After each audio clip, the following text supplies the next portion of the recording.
मन की एकाग्रता वास्ते उच्चारण करना करो। सतनाम श्री वाहिगुरु साहिब जी।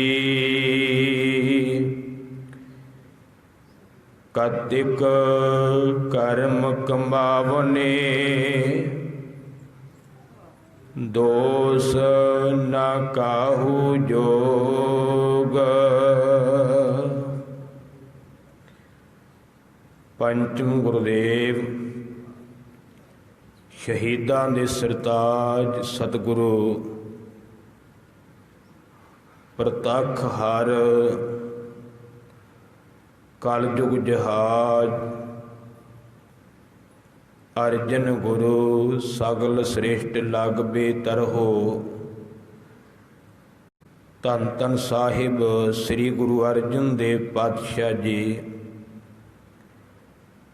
अज दे पावन महीने द्वारा पावन उपदेश की बख्शिश कर रहे ने। जदों असी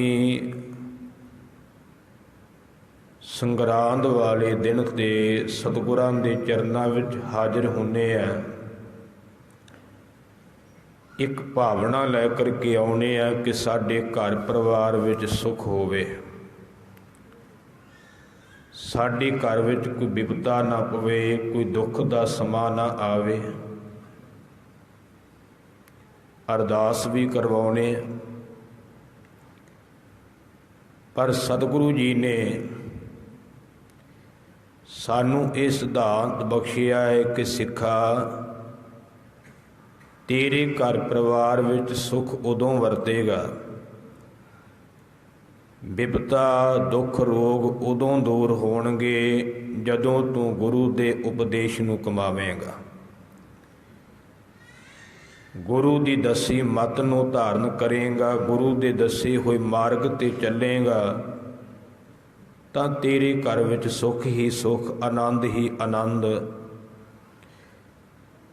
प्राप्त होणगे। ते सतगुरु जी अज दे महीने द्वारा सानू जो पावन उपदेश बख्शिश कर रहे ने, जे असी ध्यान नाल इस पावन उपदेश नूं सरवण करके कमावांगे तां साडे घर विच सुख शांति आवेगी, आनंद आवेगा, रस आवेगा, विपता नहीं पवेगी, दुख रोग दूर होणगे। पर जे असी संगरांद वाले दिन सिर्फ मत्था टेकण तक सीमित रहे भी असी मत्था टेकण आए तो घर नूं चले गए, फिर कोई बहुता लाभ नहीं। वैसे तो सतगुरां दा हुक्म है कि रोजाना ही गुरु गोद अंदर बैठ करके गुरु की बाणी, गुरु का कीर्तन, गुरु के शब्द के विचार सरवण करनी लाजमी है। पर जे असी महीने बाद भी एक दिन सरवण कर लीए तां भी लाभ है, नुकसान नहीं। पर साडा सुभाव बनिया है कि असी सिर्फ मत्था टेकन तक सीमित हैं, इदों वध कुछ नहीं। ते अक्सर मैं बचन करदा हुन्ना है कि गुरमुखो साडे बच्चे स्कूलों विच पढ़दे ने, ते जे उस स्कूल जा करके उस वेले वापस मुड़ आवन तो फिर उन्होंने कोई ज्ञान नहीं मिलेगा, वो पास नहीं होणगे। भी स्कूल जा करके बस वापस मुड़ आउण, स्कूल दे विच रहण ना, कोई क्लास ना लाउण, टीचर दे कोल बहन ना, कोई विद्या पढ़न ना, फिर की उन्होंने कोई ज्ञान प्राप्त होवेगा। अज असीं धर्म नूं बदल के रख दिता है, धर्म की परिभाषा का सानू पता ही नहीं कि असीं गुरुद्वारे की लैण आउणा, कोई समझ नहीं गई। बस असीं इत्थों तक सीमित कि मत्था टेकना, इदों वध कुछ नहीं जानते। ध्यान देना। सो गुरु प्यार वालिओ, गुरमत ज्ञान भी लैना है, गुरु तो सोझी लैनी है। गुरुद्वारे क्यों आना है? मारे कहते गुरु द्वारा हर कीर्तन सुनीए। ध्यान देना, गुरबाणी के बचन ने की लैन आना है। ते सतगुर भेटत हर जस मुख भणीਐ। गुरुद्वारे आकर के रब की वडियाई सुननी है, कीर्तन सुनना है। सतगुरां नूं मिल करके वाहिगुरु दा जस मुख तो उचारण करना है। जाए वो भी बचन असीं गुरबाणी विचों पढ़दे हां, गुरु द्वारा होए सोझी पाए सी। ये गुरु कोले जा करके सोझी लैनी है। तो जे मत्था टेक करके चले गए फिर कादी सोझी। काम कार तो सारी जिंदगी चलते रहने हैं। ये जीवन केवल काम कार वास्ते नहीं मिलिया। तो जे असीं आखी भी असीं दुनिया ते काम कार ही करना है, परिवार पालन ही आए हैं, तो इन्ना कुछ काम तो पशु भी कर लेंदे। फिर साडे विच ते पशु विच कोई अंतर नहीं गा, कोई फर्क नहीं गा। दर हकीकत गुरु कोले आउणा है कुछ सीखण वास्ते। स्कूल दे अगे भी लिखिया हुंदा ना, सीखण लई आओ सेवा लई जाओ। ये दो वचन लिखे हुंदे ने। गुरु कोले की आउणा है, गुरु कोले भी कुछ सीखण वास्ते आउणा। ते सिੱਖਿਆ तां ही जा सकदा है जे गुरु कोल कुछ समा बैठांगे, गुरु की गल सुनांगे, गुरु की सिੱਖਿਆ सुनांगे, तां ही कुछ सिखांगे। ध्यान देना। सो गुरु प्यार वालिओ, सिੱਖੀ की है? एक वचन तुहाडे नाल साझा करना है कि सिੱਖੀ इहो ही है कि आपां बाणा पा लिया है, सिੱਖੀ वाला ਸਰੂਪ धारण कर लिया भी आपां सिੱਖ बन गए। ते सतगुरु पातशाह कहते नहीं। सतगुरु जी ने बाणी विच फरमाया है, सिੱਖੀ सिੱਖਿਆ गुर विचार, नदरी कर्म लंघाए पार। मारे कहते सिੱਖੀ है गुरु की सिੱਖਿਆ लैनी है। गुरु कोलों सिੱਖਿਆ लैनी तो सिੱਖਿਆ मुताबक चलना, ये सिੱਖੀ है। केस दाड़ा रखना ये भी गुरु की सिੱਖਿਆ है। अमृत छकना ये भी गुरु की सिੱਖਿਆ हुक्म है ना। नाम जपना, बाणी पढ़नी, सत्संगत करनी, ये गुरु की सिੱਖਿਆ है। रहतनामिਆਂ ਵਿੱਚ एक वचन आउंदा है, गरीब नवाज सतगुरु जी फरमाउंदे ने, प्रातः काल सतसंग न जावै, तनखादार वो वड्डो कहावै। भाई साहब भाई नंद लाल सिंह जी। बचन कलगीधर पातशाह धन गुरु गोबिंद सिंह महाराज। लिखण वाले भाई नंद लाल सिंह, उच्चारण वाले सतगुरु गुरु गोबिंद सिंह महाराज। मौके ते उचारिया ते मौके ते लिखिया, ये नहीं कि बाद विच लिखिया। क्योंकि भाई नंद लाल सिंह गुरु के सिख उस वेले कलगीधर पातशाह दे कोल सन जिन्हां ने बचन लिखे। ते भाई साहब कह रहे ने, प्रातः काल सतसंग न जावे। प्रातः काल अमृत वेले भी जेड़ा जीव गुरु की संगत विच नहीं जांदा, तनखादार वो वड्डो कहावे, वो वड्डा दोषी है। तनखादार गुरमत विच उन्होंने तनखादार कहा जाता है। जिमें कहते ने पंजां प्यारिਆਂ वालों इनू तनखा लाई गई, सजा लाई गई। इउं उसनू महाराज ने तनखादार कहा है, सजादार कहा है, जेड़ा गुरु की संगत विच नहीं आउंदा, संगत विच बैठदा नहीं। सो इस करके गुरमुखो गुरु के उपदेश नूं आपां सुनना है, ते सुनन तो बाद मनना है, ते मनन तो बाद कमाउणा है। जपजी साहिब विच भी ये तीन चीज़ां महाराज ने बख्शियां। 4 पौड़ियां अंदर सुनिया दा महात्म है कि सुनना जरूरी है। फिर 4 पौड़ियां दे अंदर मनण दी गल कही है। तो फिर अगली पौड़ी पंच परवान पंच प्रधान, उहदे विच कमाई दी गल कीती है कि कमाई करन वाले फिर उहदी दरगाह दे विच पंचे पावह दरगह मान, रब दी दरगाह विच मान पाउंदे ने, सत्कार पाउंदे ने। गुरमत का सिद्धांत है, पढ़ना भी जरूरी है, सुनना भी जरूरी है, मनना भी है, तो उस तो बाद कमाउणा भी है। हौ वारी जियो वारी, हर पढ़ बुझ मन वसावणिया। ਮਹਾਰਾਜ ਕਹਿੰਦੇ ਨੇ ਮੈਂ ਉਹਨਾਂ ਤੋਂ ਕੁਰਬਾਨ ਜਾਂਦਾ ਹਾਂ ਜਿਹੜੇ ਗੁਰੂ ਕੀ ਬਾਣੀ ਨੂੰ ਪੜ੍ਹਦੇ ਨੇ, ਸੁਣਦੇ ਨੇ, ਫਿਰ ਉਹਨੂੰ ਸਮਝਦੇ ਨੇ, ਫਿਰ ਉਹਨੂੰ ਮਨ ਵਿੱਚ ਵਸਾਉਂਦੇ ਨੇ।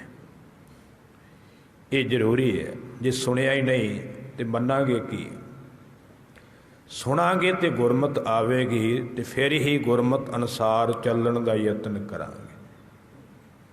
ਆਓ ਸਤਿਗੁਰਾਂ ਦਾ ਉਪਦੇਸ਼ ਸੁਣੀਏ ਜੋ ਸਤਿਗੁਰਾਂ ਨੇ ਅੱਜ ਦੇ ਮਹੀਨੇ ਦੁਆਰਾ ਬਖਸ਼ਿਸ਼ ਕੀਤਾ ਹੈ। ਸਤਿਗੁਰੂ ਜੀ ਕਿਰਪਾ ਕਰ ਰਹੇ ਨੇ। ਕਾਤਿਕ ਕਰਮ ਕਮਾਵਣੇ, ਦੋਸ ਨ ਕਾਹੂ ਜੋਗ। ਕਾਤਿਕ ਦਾ ਅਰਥ ਹੈ ਕੱਤਕ ਦਾ ਮਹੀਨਾ। ਆਪਾਂ ਸਿੱਧੀ ਬੋਲੀ 'ਚ ਕੱਤੇ ਕਹਿ ਦਿੰਦੇ, ਪੂਰਾ ਨਾਂ ਜਿਹੜਾ ਉਹ ਕੱਤਕ ਹੈ। ਕੱਤਕ ਦੇ ਮਹੀਨੇ ਦੁਆਰਾ ਸਤਿਗੁਰੂ ਜੀ ਫਰਮਾਉਂਦੇ ਨੇ ਕਰਮ ਕਮਾਵਣੇ।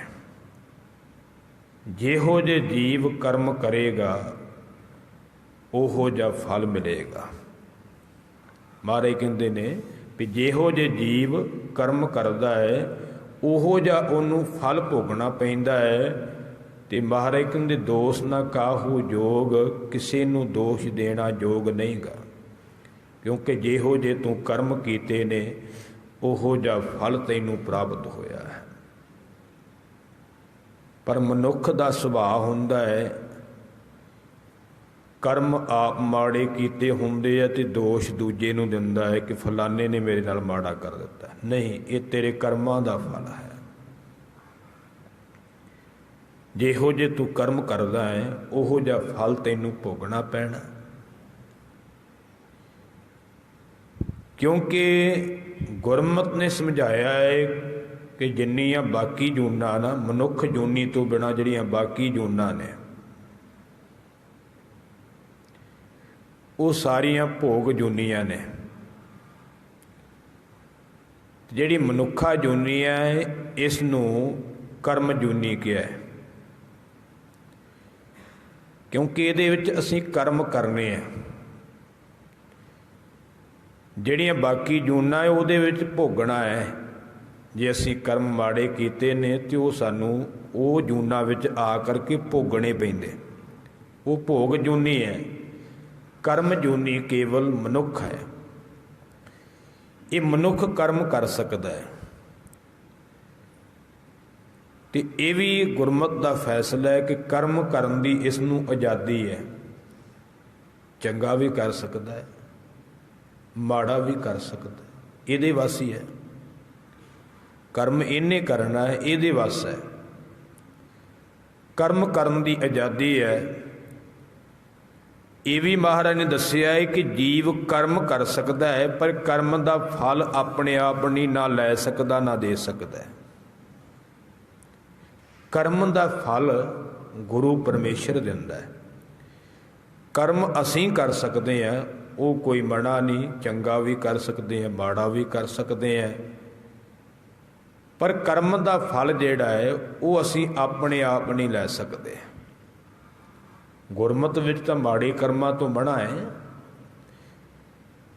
ਚੰਗੇ ਕਰਮ ਕਰਨ ਦਾ ਹੁਕਮ ਹੈ, ਪਰ ਜੀਵ ਦੇ ਵੱਸ ਹਨ। ਇਹ ਵਿਸ਼ਾ ਮਹਾਰਾਜ ਨੇ ਜੀਵ ਦੇ ਵੱਸ ਕੀਤਾ ਹੋਇਆ ਹੈ। ਜਪਜੀ ਸਾਹਿਬ ਵਿੱਚੋਂ ਪੜ੍ਹਦੇ ਹਾਂ, ਆਪੇ ਬੀਜ ਆਪੇ ਹੀ ਖਾਓ। ਇਹਨੂੰ ਗਹਿਰਾਈ ਨਾਲ ਸੋਚੋ। ਮਹਾਰਾਜ ਆਪ ਵਿੱਚ ਨਹੀਂ ਆ ਰਹੇ। ਮਹਾਰਾਜ ਕਹਿੰਦੇ ਤੂੰ ਆਪ ਹੀ ਬੀਜ ਲੈ ਤੇ ਆਪ ਹੀ ਖਾ ਲੈ।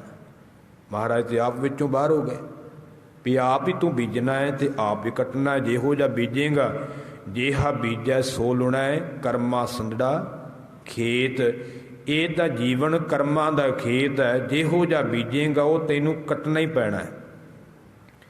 ਖੇਤ ਸਰੀਰ ਜੋ ਬੀਜੀ ਹੈ ਸੋ ਅੰਤ ਖਲੋਆ ਆਏ। ਸਰੀਰ ਰੂਪੀ ਖੇਤ ਵਿੱਚ ਜੋ ਬੀਜਿਆ ਹੈ ਮਾਰੇ ਕਹਿੰਦੇ ਅੰਤ ਨੂੰ ਉਹ ਤਾਂ ਫਲੇਗਾ, ਉਹਦਾ ਫਲ ਤਾਂ ਮਿਲਣਾ ਹੀ ਹੈ, ਕੱਟਣਾ ਤੇ ਪੈਣਾ ਹੀ ਹੈ। ਜੋ ਆਪਾਂ ਧਰਤੀ 'ਚ ਬੀਜ ਪਾਵਾਂਗੇ ਉਹ ਬੀਜ ਕੱਟਣਾ ਪੈਂਦਾ ਹੈ। ਉਹ ਉੱਗੇਗਾ,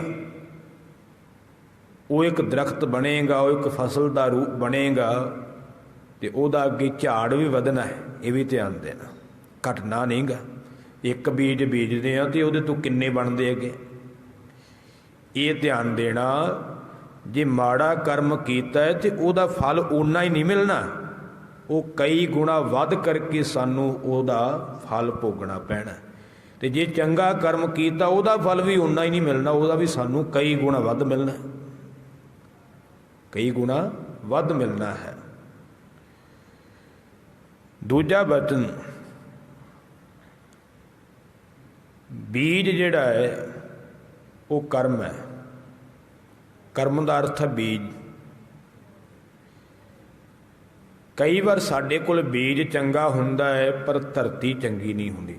ਇਹ ਗੱਲ ਨੋਟ ਕਰਨ ਵਾਲੀ ਹੈ, ਕਿਉਂਕਿ ਦੋਨਾਂ ਦਾ ਸੁਮੇਲ ਹੈ। ਬੀਜ ਵੀ ਚੰਗਾ ਹੋਵੇ, ਧਰਤੀ ਵੀ ਚੰਗੀ ਹੋਵੇ, ਫਿਰ ਫਸਲ ਦਾ ਝਾੜ ਵਧੀਆ ਨਿਕਲਦਾ ਹੈ। ਤੇ ਜੇ ਧਰਤੀ ਕਲਰੀ ਹੋਵੇ ਤੇ ਬੀਜ ਆਪਾਂ ਵਧੀਆ ਕੁਆਲਿਟੀ ਦਾ ਲਿਆ ਕਰਕੇ ਉਹਦੇ ਵਿੱਚ ਪਾ ਦਈਏ ਤੇ ਉਹ ਬੀਜ ਵੀ ਜਾਂਦਾ ਰਹਿੰਦਾ ਹੈ ਤੇ ਮੂਲੋਂ ਵੀ ਜਾਈਦਾ ਹੈ, ਅੱਗੇ ਨਫਾ ਤੇ ਬੜੀ ਦੂਰ ਦੀ ਗੱਲ। ਬੀਜ ਚੰਗਾ ਹੈ, ਧਰਤੀ ਮਾੜੀ ਹੈ, ਬੀਜ ਨਹੀਂ ਉੱਗੇਗਾ। ਕਈ ਵਾਰ ਧਰਤੀ ਚੰਗੀ ਹੈ ਤੇ ਬੀਜ ਮਾੜਾ ਹੁੰਦਾ ਹੈ, ਫਿਰ ਵੀ ਖੇਡ ਨਹੀਂ ਬਣਦੀ। ਧਿਆਨ ਦੇਣਾ, ਮੇਰਾ ਕਹਿਣ ਤੋਂ ਭਾਵ ਕਈ ਵਾਰ ਸਾਡੇ ਕਰਮ ਚੰਗੇ ਹੁੰਦੇ, ਅਸੀਂ ਬਾਣੀ ਰੋਜ਼ ਪੜ੍ਹਦੇ ਹਾਂ, ਸਿਮਰਨ ਕਰਦੇ ਹਾਂ, ਸਤ ਸੰਗਤ ਕਰਦੇ ਹਾਂ, ਸੇਵਾ ਵੀ ਕਰਦੇ ਹਾਂ, ਪਰ ਨੀਤ ਜਿਹੜੀ ਉਹ ਮਾੜੀ ਹੁੰਦੀ। ਨੀਤ ਕੀ ਹੈ? ਧਰਤੀ। ਧਿਆਨ ਦੇਣਾ, ਜੇ ਨੀਤ ਮਾੜੀ ਹੈ ਨਾ ਤੇ ਇਹ ਕਰਮ ਚੰਗੇ ਨੇ, ਬੀਜ ਤਾਂ ਚੰਗਾ ਹੈਗਾ ਹੈ ਪਰ ਧਰਤੀ ਮਾੜੀ ਹੈ, ਪੁੰਗਰੇਗਾ ਨਹੀਂ, ਉੱਗੇਗਾ ਨਹੀਂ। ਧਿਆਨ ਦੇਣਾ, ਨੀਤ ਇੱਕ ਧਰਤੀ ਹੈ, ਜਿਹੜੀ ਸਾਡੀ ਨੀਅਤ ਹੈ ਨਾ, ਇੱਕ ਧਰਤੀ ਹੈ। ਤੇ ਜੇ ਨੀਤ ਮਾੜੀ ਹੈ ਤੇ ਬੀਜ ਚੰਗਾ ਹੈ, ਕਰਮ ਚੰਗੇ ਕਰਦੇ ਪਏ ਹੈ ਤੇ ਮਹਾਰਾਜ ਕਹਿੰਦੇ ਫਿਰ ਵੀ ਫਲੇਗਾ ਨਹੀਂ, ਕਿਉਂਕਿ ਬੀਜ ਤੇਰੇ ਕੋਲ ਹੈ ਚੰਗਾ ਪਰ ਧਰਤੀ ਜਿਹਦੇ ਵਿੱਚ ਉਗਣਾ ਹੈ ਉਹ ਮਾੜੀ ਹੈ, ਤੇ ਚੰਗਾ ਬੀਜ ਵੀ ਕਲਰੀ ਧਰਤੀ 'ਚ ਨਹੀਂ ਉਗਦਾ। ਦੂਜਾ, ਕਈ ਵਾਰ ਧਰਤੀ ਚੰਗੀ ਹੁੰਦੀ, ਬੀਜ ਮਾੜਾ ਹੁੰਦਾ। ਦੋਨਾਂ ਗੱਲਾਂ ਨੂੰ ਸਮਝਣਾ। ਧਰਤੀ ਤਾਂ ਚੰਗੀ ਹੁੰਦੀ ਹੈ, ਬੀਜ ਮਾੜਾ ਹੁੰਦਾ ਹੈ। ਜੇ ਧਰਤੀ ਚੰਗੀ ਹੈ ਤੇ ਬੀਜ ਮਾੜਾ ਹੈ, ਖੇਡ ਫਿਣ ਵੀ ਨਹੀਂ ਬਣਨੀ। ਭਾਵ ਨੀਅਤ ਤਾਂ ਚੰਗੀ ਹੈ ਪਰ ਕਰਮ ਨਹੀਂ ਚੰਗੇ ਕਰਦਾ ਪਿਆ, ਕਰਮ ਨਹੀਂ ਚੰਗੇ ਕਰਦਾ, ਬੀਜ ਮਾੜਾ ਹੈ ਤੇ ਮੁਆਫ ਕਰਨਾ, ਫਿਰ ਵੀ ਖੇਡ ਨਹੀਂ ਬਣਨੀ। ਦੋਨਾਂ ਚੀਜ਼ਾਂ ਨੂੰ ਵੇਖਣਾ ਪਵੇਗਾ। ਧਰਤੀ ਵੀ ਚੰਗੀ ਹੋਵੇ, ਬੀਜ ਵੀ ਚੰਗਾ ਹੋਵੇ, ਫਿਰ ਖੇਡ ਬਣੇਗੀ। ਭਾਵ ਨੀਅਤ ਵੀ ਚੰਗੀ ਹੋਵੇ ਤੇ ਗੁਰੂ ਪਿਆਰ ਵਾਲਿਓ ਕਰਮ ਵੀ ਚੰਗੇ ਹੋਣ ਤੇ ਫਿਰ ਵਾਹਿਗੁਰੂ ਦੀ ਬਖਸ਼ਿਸ਼ ਹੁੰਦੀ ਹੈ, ਫਿਰ ਉਹ ਕਰਮ ਫਲਦੇ ਨੇ। ਸਤਿਗੁਰੂ ਜੀ ਫਰਮਾਉਂਦੇ ਨੇ, ਨਾਨਕ ਘਰ ਬੈਠਿਆਂ ਸਹੁ ਮਿਲੈ, ਜੇ ਨੀਅਤ ਰਾਸ ਕਰੇ। ਜੇ ਨੀਅਤ ਚੰਗੀ ਹੋਵੇ ਨਾ ਤੇ ਕਹਿੰਦੇ ਨੇ ਕਿਤੇ ਜਾਣ ਦੀ ਲੋੜ ਨਹੀਂ, ਤੇਰੇ ਤੇ ਰਹਿਮਤ ਹੋ ਜਾਵੇਗੀ, ਬਖਸ਼ਿਸ਼ ਹੋ ਜਾਵੇਗੀ। ਕਰਮ ਬੀਜ ਹੈ ਤੇ ਬੀਜ ਬੀਜਣਾ ਵੀ ਜ਼ਰੂਰੀ ਹੈ। ਇਹ ਨਹੀਂ ਵੀ ਇਕੱਲੀ ਧਰਤੀ ਚੰਗੀ ਹੈ ਤੇ ਧਰਤੀ ਚੰਗੀ ਵੀ ਹੋਵੇ, ਜੇ ਵਿਹਲੀ ਪਈ ਰਹੂ ਤੇ ਫਿਰ ਤਾਂ ਕੋਈ ਨਹੀਂ ਉਹਨੇ ਫਲ ਦੇਣਾ। ਇਹ ਵੀ ਧਿਆਨ ਦੇਣਾ ਵੀ ਜੇ ਆਪਾਂ ਆਖੀ ਵੀ ਧਰਤੀ ਚੰਗੀ ਹੈ, ਸਾਡੀ ਤਾਂ ਨੀਅਤ ਚੰਗੀ ਹੈ, ਸਾਨੂੰ ਤਾਂ ਨਾ ਕੋਈ ਬਾਣੀ ਪੜ੍ਹਨ ਦੀ ਲੋੜ ਹੈ, ਨਾ ਸਿਮਰਨ ਕਰਨ ਦੀ ਲੋੜ ਹੈ, ਨਾ ਸਤਸੰਗਤ ਕਰਨ ਦੀ ਲੋੜ ਹੈ, ਅਸੀਂ ਤਾਂ ਬਾਬਾ ਜੀ ਨਾ ਕਦੀ ਮਾਸ ਆਂਡਾ ਵਰਤਿਆ ਹੈ, ਨਾ ਕਦੀ ਝੂਠ ਬੋਲਿਆ ਹੈ, ਨਾ ਕਦੀ ਮਾੜਾ ਕਰਮ ਕੀਤਾ ਹੈ, ਸਾਨੂੰ ਤਾਂ ਕੀ ਲੋੜ ਅੰਮ੍ਰਿਤ ਛਕਣ ਦੀ। ਨਹੀਂ, ਧਰਤੀ ਚੰਗੀ ਹੈ ਪਰ ਗੁਰਮੁਖੋ ਬੀਜ ਵੀ ਬੀਜਣਾ ਪੈਣਾ। ਧਰਤੀ ਚੰਗੀ ਇਕੱਲੀ ਲਈ ਫਿਰਾਂਗੇ ਤੇ ਫਿਰ ਵੀ ਪੱਲੇ ਕੱਖ ਨਹੀਂ ਪੈਣਾ। ਜਿੰਨਾ ਚਿਰ ਉਹਦੇ 'ਚ ਬੀਜ ਨਹੀਂ ਬੀਜਦੇ ਓਨਾ ਚਿਰ ਗੁਰਮੁਖੋ ਉਹ ਫਲ ਨਹੀਂ ਦੇਵੇਗੀ, ਉਹਦਾ ਲਾਭ ਨਹੀਂ ਹੋਵੇਗਾ। ਇਸ ਕਰਕੇ ਪਾਤਸ਼ਾਹ ਕਹਿ ਰਹੇ ਨੇ ਕਿ ਜਿਹੋ ਜੇ ਜੀਵ ਕਰਮ ਕਰਦਾ ਹੈ ਉਹੋ ਜਿਹਾ ਉਹਨੂੰ ਫਲ ਮਿਲਦਾ ਹੈ। ਇਸ ਕਰਕੇ ਦੂਜੇ ਨੂੰ ਦੋਸ਼ ਦੇਣਾ ਜਿਹੜਾ ਹੈ ਉਹ ਗੁਰੂ ਪਿਆਰ ਵਾਲਿਓ ਲਾਭਦਾਇਕ ਨਹੀਂ ਗਾ। ਸਤਿਗੁਰੂ ਤੇਗ ਬਹਾਦਰ ਸਾਹਿਬ ਜੀ ਪਾਤਸ਼ਾਹ ਜੀ ਨੇ ਸ੍ਰੀ ਅਨੰਦਪੁਰ ਸਾਹਿਬ ਨਗਰ ਵਸਾਇਆ, ਜ਼ਮੀਨ ਖਰੀਦ ਕੇ ਵਸਾਇਆ। ਕੋਈ ਕਬਜ਼ਾ ਨਹੀਂ ਕੀਤਾ, ਇਤਿਹਾਸ ਵਿੱਚ ਜ਼ਿਕਰ ਹੈ। ਤੇ ਵਸਾਉਣ ਦਾ ਕਾਰਨ ਕੀ ਸੀ? ਜਦੋਂ ਧੰਨ ਗੁਰੂ ਹਰਿਕ੍ਰਿਸ਼ਨ ਮਹਾਰਾਜ ਜੋਤੀ ਜੋਤ ਸਮਾਏ ਨੇ ਦਿੱਲੀ ਵਿੱਚ, ਤਾਂ ਗੁਰੂ ਹਰਿਕ੍ਰਿਸ਼ਨ ਮਹਾਰਾਜ ਨੇ ਇਹ ਬਚਨ ਕਹੇ, ਬਾਬਾ ਬਸਹੇ ਬੀਚ ਬਕਾਲੇ, ਬਨ ਗੁਰ ਸੰਗਤ ਸਕਲ ਸੰਭਾਲੇ। ਜਿਹੜਾ ਸਾਡੇ ਬਾਅਦ ਗੁਰਿਆਈ ਦਾ ਮਾਲਕ ਹੋਵੇਗਾ, ਗੁਰੂ ਨਾਨਕ ਦੀ ਜੋਤ ਦਾ ਵਾਰਸ ਹੋਵੇਗਾ, ਉਹ ਬਕਾਲੇ ਦੀ ਧਰਤੀ ਤੇ ਵਸਦਾ ਹੈ। ਸਤਿਗੁਰੂ ਪਾਤਸ਼ਾਹ ਜੀ ਨੇ ਆਪਣੇ ਆਪ ਨੂੰ ਪ੍ਰਗਟ ਨਹੀਂ ਕੀਤਾ, ਪਰ ਸਮਾਂ ਵੇਖ ਕਰਕੇ ਜਿਹੜੇ ਪਖੰਡੀ ਸਨਬਾਈ ਮੰਜੀਆਂ ਵਾਲੇ, ਜਿਨ੍ਹਾਂ ਦਾ ਮੁਖੀ ਧੀਰਮਲ, ਉਹ ਆ ਗਏ, ਆਪਣੇ ਆਪ ਨੂੰ ਗੁਰੂ ਕਹਾਉਣ ਲੱਗ ਪਏ। ਸਤਿਗੁਰੂ ਜੀ ਫਿਰ ਵੀ ਛੁਪੇ ਰਹੇ। ਮੱਖਣ ਸ਼ਾਹ ਦੇ ਰਾਹੀਂ ਸਤਿਗੁਰੂ ਜੀ ਪ੍ਰਗਟ ਹੋਏ। ਤੇ ਹੁਣ ਜਦੋਂ ਸੂਰਜ ਚੜ੍ਹ ਜਾਵੇ ਉਦੋਂ ਉੱਲੂਆਂ ਨੂੰ ਤੇ ਖਤਰਾ ਹੁੰਦਾ ਹੀ ਹੈ। ਸੂਰਜ ਚੜ੍ਹਨ ਦਾ ਉੱਲੂਆਂ ਨੂੰ ਖਤਰਾ ਹੋਇਆ, ਗੁਰੂ ਦੇ ਪ੍ਰਗਟ ਹੋਣ ਦੇ ਨਾਲ ਪਖੰਡੀਆਂ ਨੂੰ ਖਤਰਾ ਹੋਇਆ। ਤੇ ਧੀਰਮਲ ਦੇ ਮਸੰਦ ਨੂੰ ਕਹਿ ਕਰਕੇ, ਧੀਰਮਲ ਨੇ ਆਪਣੇ ਮਸੰਦ ਸ਼ੀਏ ਨੂੰ ਕਹਿ ਕਰਕੇ ਗੁਰੂ ਤੇਗ ਬਹਾਦਰ ਸਾਹਿਬ ਤੇ ਗੋਲੀ ਚਲਾ ਦਿੱਤੀ। ਹੁਣ ਗੁਰੂ ਪਰਮੇਸ਼ਰ ਹੈ, ਪਰਮੇਸ਼ਰ ਨੂੰ ਕੌਣ ਮਾਰ ਸਕਦਾ ਹੈ? ਪਰ ਸਤਿਗੁਰਾਂ ਨੇ ਫਿਰ ਵੀ ਕੋਈ ਬਚਨ ਨਹੀਂ ਕਿਹਾ, ਨਿਰਵੈਰ ਸਨ। ਸਤਿਗੁਰਾਂ ਨੇ ਮਨ ਵਿੱਚ ਵਿਚਾਰਿਆ ਕਿ ਇਹ ਸਾਡੇ ਤੋਂ ਦੁਖੀ ਹੈ। ਮਹਾਰਾਜ ਬਾਬੇ ਬਕਾਲੇ ਦੀ ਧਰਤੀ ਨੂੰ ਛੱਡ ਕਰਕੇ ਸ੍ਰੀ ਅੰਮ੍ਰਿਤਸਰ ਸਾਹਿਬ ਆ ਗਏ। ਇੱਥੇ ਵੀ ਉਸੇ ਤਰ੍ਹਾਂ ਦੀ ਜੁੰਡਲੀ ਦਾ ਕਬਜ਼ਾ ਸੀ, ਮਸੰਦਾਂ ਦਾ। ਸਤਿਗੁਰਾਂ ਦੇ ਆਉਣ ਤੇ ਉਹਨਾਂ ਨੇ ਦਰਵਾਜ਼ੇ ਬੰਦ ਕਰ ਦਿੱਤੇ। ਮਹਾਰਾਜ ਨੂੰ ਹਰਿਮੰਦਰ ਸਾਹਿਬ ਨਹੀਂ ਜਾਣ ਦਿੱਤਾ, ਆਪਣੇ ਘਰ ਹੀ ਨਹੀਂ ਜਾਣ ਦਿੱਤਾ। ਮਹਾਰਾਜ ਬਾਹਰ ਬੈਠੇ ਨੇ, ਜਿੱਥੇ ਗੁਰਦੁਆਰਾ ਥੜਾ ਸਾਹਿਬ ਬਣਿਆ ਨਾ, ਤੁਸੀਂ ਦਰਸ਼ਨ ਕੀਤੇ ਹੋਣਗੇ ਸ੍ਰੀ ਅਕਾਲ ਤਖਤ ਸਾਹਿਬ ਦੇ ਨੇੜੇ। ਥੱਲੇ ਆਪਾਂ ਭੋਰੇ ਵਿੱਚ ਵੀ ਜਾਂਦੇ ਹਾਂ, ਉਹ ਬੇਰੀ ਦਾ ਦਰਖਤ ਵੀ ਅੱਜ ਹੈਗਾ, ਨਿਸ਼ਾਨੀ ਵਜੋਂ ਰੱਖਿਆ ਹੋਇਆ ਹੈ। ਉੱਥੋਂ ਮਹਾਰਾਜ ਵੱਲੇ ਪਿੰਡ ਚਲੇ ਗਏ, ਵੱਲਾ ਪਿੰਡ। ਤੇ ਵੱਲੇ ਇੱਕ ਸਿੱਖ ਸੀ ਸਤਿਗੁਰਾਂ ਦਾ ਸ਼ਰਧਾਲੂ, ਉਹਦੇ ਘਰ ਰਹੇ ਨੇ। ਉਸੇ ਸਥਾਨ ਤੇ ਅੱਜ ਗੁਰਦੁਆਰਾ ਸਾਹਿਬ ਬਣਿਆ। ਉੱਥੇ ਬਖਸ਼ਿਸ਼ ਕੀਤੀ ਸੀ, ਵੱਲਾ ਗੁਰੂ ਕਾ ਗੱਲਾ ਕਹਿ ਕੇ ਨਵਾਜਿਆ। ਮਹਾਰਾਜ ਉੱਥੋਂ ਵਾਪਸ ਫਿਰ ਬਕਾਲੇ ਆਏ, ਬਾਬੇ ਬਕਾਲੇ। ਮਹਾਰਾਜ ਨੇ ਸੋਚਿਆ ਵੀ ਇਹ ਸਾਡੇ ਨਾਲ ਈਰਖਾ ਕਰਦੇ ਨੇ, ਅਸੀਂ ਦੂਰ ਚਲੇ ਜਾਂਦੇ ਇਹਨਾਂ ਨਾਲੋਂ, ਤਾਂ ਕਿ ਇਹ ਮਨ ਆਈਆਂ ਕਰ ਲੈਣ। ਸਾਡੇ ਜਾਣ ਨਾਲ ਜੇ ਇਹਨਾਂ ਨੂੰ ਸੁੱਖ ਮਿਲਦਾ ਤੇ ਲੈ ਲੈਣ। ਮਹਾਰਾਜ ਕੀਰਤਪੁਰ ਸਾਹਿਬ ਚਲੇ ਗਏ, ਪਰ ਕੀਰਤਪੁਰ ਵੀ ਸੋਢੀ, ਉਹਨਾਂ ਨੇ ਵੀ ਈਰਖਾ ਕੀਤੀ। ਮਹਾਰਾਜ ਨੇ ਸੋਚਿਆ ਵੀ ਹੁਣ ਆਪਾਂ ਆਪਣਾ ਹੀ ਨਗਰ ਵਸਾ ਲੈਣੇ, ਜਦੋਂ ਆਪਣਾ ਘਰ ਹੋਵੇਗਾ ਫਿਰ ਕਾਹਦੀ ਈਰਖਾ। ਫਿਰ ਸਤਿਗੁਰੂ ਜੀ ਨੇ ਸ੍ਰੀ ਆਨੰਦਪੁਰ ਸਾਹਿਬ ਨਗਰ ਵਸਾਇਆ, ਪਰ ਇਹ ਸੋਢੀ ਫਿਰ ਵੀ ਹਟੇ ਨਾ, ਈਰਖਾ ਕਰਨ ਤੋਂ ਬਾਜ ਨਾ ਆਏ। ਅੱਜ ਵੀ ਉਸੇ ਤਰ੍ਹਾਂ ਸੀ। ਹੁਣ ਸਤਿਗੁਰਾਂ ਨੇ ਸੋਚਿਆ ਵੀ ਹੁਣ ਅਸੀਂ ਆਨੰਦਪੁਰ ਸਾਹਿਬ ਵੀ ਛੱਡ ਦਿੰਦੇ। ਵੇਖੋ ਕਿੱਡਾ ਵੱਡਾ ਤਿਆਗ ਹੈ ਵੀ ਇਹ ਸਾਡੇ ਵਿਰੋਧੀ ਸੁਖੀ ਹੋ ਲੈਣ, ਨਹੀਂ ਤੇ ਮਹਾਰਾਜ ਨੇ ਇੱਕ ਬਚਨ ਹੀ ਕਰਨਾ ਸੀ। ਜਦੋਂ ਮਹਾਰਾਜ ਆਨੰਦਪੁਰ ਸਾਹਿਬ ਛੱਡਣ ਲੱਗੇ, ਪਿੰਡ ਵਿੱਚ ਦੱਸ ਦਿੱਤਾ ਵੀ ਅਸੀਂ ਜਾ ਰਹੇ ਹਾਂ ਪੂਰਬ ਦੇ ਪ੍ਰਚਾਰਕ ਦੌਰੇ ਤੇ ਗੁਰੂ ਪਿਆਰ ਵਾਲਿਓ, ਪਿੰਡ ਦੇ ਲੋਕ ਇਕੱਠੇ ਹੋ ਕਰਕੇ ਆਏ। ਸਤਿਗੁਰਾਂ ਨੇ ਦਿਲਾਸਾ ਦਿੱਤਾ ਕਿ ਭਾਈ ਅਸੀਂ ਜਾ ਰਹੇ ਹਾਂ। ਤਿਆਰੀ ਕਰਨ ਲਈ ਵਿਦਵਾਨ ਸੱਜਣ ਲਿਖਦੇ ਨੇ ਕਿ 2 ਕੋਹ ਦੀ ਦੂਰੀ ਤੇ ਡੇਰਾ ਕੀਤਾ ਸੀ ਮਹਾਰਾਜ ਨੇ ਆਨੰਦਪੁਰ ਸਾਹਿਬ ਤੋਂ ਬਾਹਰ, ਪਰ ਲੋਕ ਉੱਥੋਂ ਤੱਕ ਵੀ ਚੱਲ ਕੇ ਗਏ। ਇੱਕ ਸਿੱਖ ਦੀ ਡਿਊਟੀ ਲਾ ਦਿੱਤੀ ਕਿ ਤੂੰ ਇੱਥੇ ਰਹਿਣਾ, ਤੇ ਸਾਰਾ ਖਜ਼ਾਨਾ ਜਿਹੜਾ ਮਾਇਆ ਦਾ ਉਹਨੂੰ ਦੇ ਦਿੱਤਾ। ਵੀ ਇਹ ਤੂੰ ਆਪਣੇ ਕੋਲ ਰੱਖ ਤੇ ਸੋਚ ਸਮਝ ਕੇ ਖਰਚਣਾ, ਜਿੱਥੇ ਲੋੜ ਹੈ ਉੱਥੇ ਖਰਚਣਾ, ਤੇ ਕੰਜੂਸੀ ਵੀ ਨਹੀਂ ਕਰਨੀ, ਪਰ ਵਰਤਣਾ ਲੋੜ ਵਾਸਤੇ, ਅਜਾਈਂ ਨਹੀਂ ਗਵਾਉਣਾ।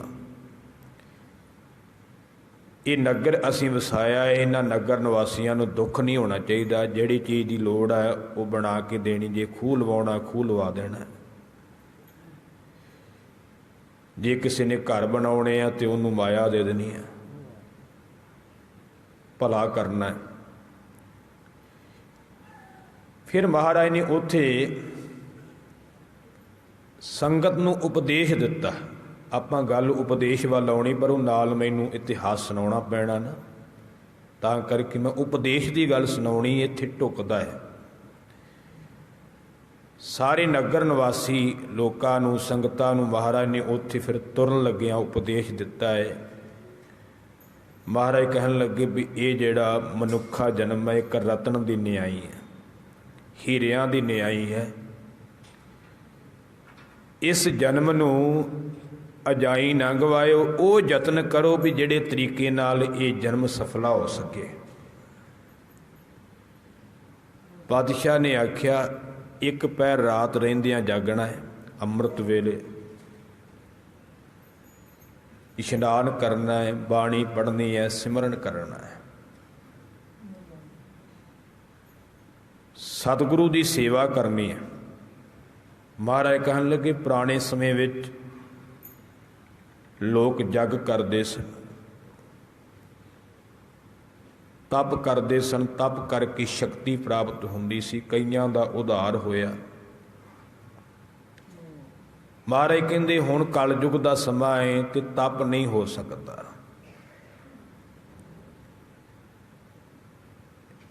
ਪਰ ਇੱਕ ਤੁਹਾਨੂੰ ਅਸੀਂ ਬਖਸ਼ਿਸ਼ ਕਰਦੇ ਹਾਂ ਕਿ ਤੁਹਾਨੂੰ ਉਹਨਾਂ ਤਪਾਂ ਦੇ ਨਾਲੋਂ 1000 ਗੁਣਾ ਵੱਧ ਫਲ ਮਿਲੇਗਾ। ਮਹਾਰਾਜ ਕਹਿੰਦੇ ਤੁਸੀਂ ਉੱਠ ਕੇ ਅੰਮ੍ਰਿਤ ਵੇਲੇ ਇਸ਼ਨਾਨ ਕਰੋ, ਨਿਤਨੇਮ ਕਰੋ, ਸਿਮਰਨ ਕਰੋ ਤੇ ਸੇਵਾ ਕਰੋ, ਤੁਹਾਨੂੰ ਤਪ ਕਰਨ ਦੇ ਨਾਲੋਂ 1000 ਗੁਣਾ ਵੱਧ ਫਲ ਮਿਲੇਗਾ। ਗੱਜ ਕਰਕੇ ਆਖੋ ਸਤਿਨਾਮ। ਇਹ ਸਾਡੇ ਤੇ ਬਖਸ਼ਿਸ਼ ਕੀਤੀ ਹੈ। ਹਜ਼ਾਰਾਂ ਸਾਲ ਕੋਈ ਤਪ ਕਰਦਾ ਫਿਰੇ, 2 ਘੜੀਆਂ ਸੇਵਾ ਕਰ ਲਈ, ਉਦੋਂ ਵੱਧ ਕੇ ਫਲ ਹੈ। ਗੁਰਬਾਣੀ ਦੀ ਪੰਕਤੀ ਸੁਣਾ ਦੇਵਾਂ, ਕਿਉਂਕਿ ਗੁਰਬਾਣੀ ਤਾਂ ਮੋਹਰ ਲੱਗੀ ਨਾ ਫਿਰ ਬਚਨ ਤੇ। ਮਹਾਰਾਜ ਬਚਨ ਕਰਦੇ ਨੇ ਗੁਰ ਸੇਵਾ ਤਪਾਂ ਸਿਰ ਤਪ ਸਾਰ। ਗੁਰੂ ਦੀ ਸੇਵਾ ਜਿਹੜੀ ਤਪਾਂ ਤੋਂ ਸ਼੍ਰੋਮਣੀ ਹੈ, ਸਾਰੇ ਤਪਾਂ ਤੋਂ। ਫਿਰ ਅਗਲਾ ਬਚਨ ਕਿਹਾ ਜਿਹੜਾ ਵਿਸ਼ਾ ਚੱਲਦਾ ਪਿਆ ਕਰਮ ਦਾ। ਮਹਾਰਾਜ ਕਹਿੰਦੇ ਜੇ ਘਰ ਵਿੱਚ ਕੋਈ ਦੁੱਖ ਆ ਜਾਵੇ ਤੇ ਉਹਨੂੰ ਪ੍ਰਭੂ ਦਾ ਭਾਣਾ ਜਾਣ ਕਰਕੇ ਸਿਰ ਮੱਥੇ ਪ੍ਰਵਾਨ ਕਰਨਾ। ਤੇ ਮਹਾਰਾਜ ਕਹਿੰਦੇ ਨੇ ਜੇ ਕੋਈ ਘਰ ਵਿੱਚ ਸੰਕਟ ਆਵੇ, ਦੁੱਖ ਆਵੇ ਤੇ ਪਤਾ ਕੀ ਸਮਝਣਾ ਹੈ, ਮੇਰੇ ਕਰਮਾਂ ਦਾ ਫਲ ਕੱਟਿਆ ਜਾ ਰਿਹਾ ਹੈ। ਇਹ ਪਾਤਸ਼ਾਹ ਨੇ ਉੱਥੇ ਬਚਨ ਕੀਤਾ ਹੈ ਕਿ ਜੇ ਸਾਡੇ ਜੀਵਨ ਵਿੱਚ ਕੋਈ ਦੁੱਖ ਆਉਂਦਾ ਹੈ ਤੇ ਦੁਖੀ ਨਹੀਂ ਹੋਣਾ, ਉਲਾਮਾ ਨਹੀਂ ਦੇਣਾ, ਸਗੋਂ ਇਹ ਸਮਝਣਾ ਹੈ ਕਿ ਜਿਹੜੇ ਮੈਂ ਕਰਮ ਕਿਤੇ ਮਾੜੇ ਕੀਤੇ ਸੀ ਉਹ ਫਲ ਕੱਟਿਆ ਜਾ ਰਿਹਾ ਹੈ, ਉਹ ਕਰਮ ਕੱਟੇ ਜਾ ਰਹੇ ਨੇ, ਦੋਸ਼ ਨਹੀਂ ਦੇਣਾ। ਇਹ ਉਪਦੇਸ਼ ਮਹਾਰਾਜ ਨੇ ਦਿੱਤਾ। ਉਦੋਂ ਬਾਅਦ ਫਿਰ ਸਤਿਗੁਰੂ ਜੀ ਪੂਰਬ ਦੀ ਯਾਤਰਾ 'ਤੇ ਗਏ। ਲੰਮਾ ਪ੍ਰਸੰਗ ਹੈ, ਫਿਰ ਉਸ ਵਿਸ਼ੇ ਵੱਲ ਨਹੀਂ ਜਾਣਾ, ਆਪਾਂ ਗੱਲ ਇੰਨੀ ਸਮਝਣੀ ਸੀ। ਮਹਾਰਾਜ ਕਹਿੰਦੇ ਵੀ ਇਹ ਜੋ ਘਰ ਵਿੱਚ ਦੁੱਖ ਆ ਜਾਂਦਾ ਹੈ, ਇਹ ਉਲਾਂਭਾ ਨਾ ਦਿਓ ਵਾਹਿਗੁਰੂ ਨੂੰ, ਜਾਂ ਕਿਸੇ ਹੋਰ 'ਤੇ ਦੋਸ਼ ਨਾ ਲਾਓ, ਸਗੋਂ ਇਹਨੂੰ ਸਮਝੋ ਕਿ ਕੇਤੜਿਆਂ ਇਹ ਕਿੰਨਿਆਂ ਨੂੰ, ਕੇਤਿਆਂ ਦੁੱਖ ਭੂਖ ਸਦਮਾਰ, ਇਹ ਭੇਦਾਤ ਤੇਰੀ ਦਾਤਾਰ। ਕਿੰਨਿਆਂ ਨੂੰ ਤੂੰ ਦੁੱਖ ਦਿੱਤੇ ਹੈ, ਭੁੱਖ ਦਿੱਤੀ ਹੈ, ਦਾਤਾ ਇਹ ਵੀ ਤੇਰੀ ਦਾਤ ਹੈ। ਦਾਤ ਕਿਉਂ ਸਮਝਣਾ ਹੈ? ਕਿਉਂਕਿ ਸਾਡੇ ਕਰਮ ਕੱਟੇ ਜਾ ਰਹੇ ਆ, ਮਾੜੇ ਕਰਮ ਕੱਟੇ ਜਾ ਰਹੇ ਨੇ। ਦੋਸ਼ ਨਾ ਕਾਹੂ ਜੋਗ, ਕਿਸੇ ਨੂੰ ਦੋਸ਼ ਨਹੀਂ ਦੇਣਾ। ਦੱਦਾ ਦੋਸ਼ ਨਾ ਦੇਉ ਕਿਸੈ ਦੋਸ਼ ਕਰਮਾ, ਆਪਣਿਆ ਜੋ ਮੈਂ ਕੀਆ ਸੋ ਮੈਂ ਪਾਇਆ, ਦੋਸ਼ ਨਾ ਦੀਜੈ। ਅਵਰ ਜਣਾ ਜੋ ਕੀਤਾ ਸੀ ਪਾ ਲਿਆ, ਹੋਰ ਕਿਸੇ ਨੂੰ ਦੋਸ਼ ਕਾਹਦਾ ਦੇਣਾ ਹੈ। ਸੁਖ ਦੁਖ ਪਰ ਪੁਰਬ ਜਨਮ ਕੇ ਕੀਏ, ਸੋ ਜਾਣੈ ਜਿਨ ਦਾਤੈ ਦੀਏ। किस का दोष देहे तू प्राणी, सहो अपना किया करारा है। मारे कहते सुख ते दुख तेरे पहले जन्म दे कीते हुए ने, ये वो जानता है जिस दाते ने दिते है। तू किनू दोष देना है प्राणी, ये तू अपना कीता फल भोगदा पिया, किसी नू दोष नहीं देना। मारे कहते जिहो जे कर्म कमाने उहो जिहा फल भोगना पैंदा है।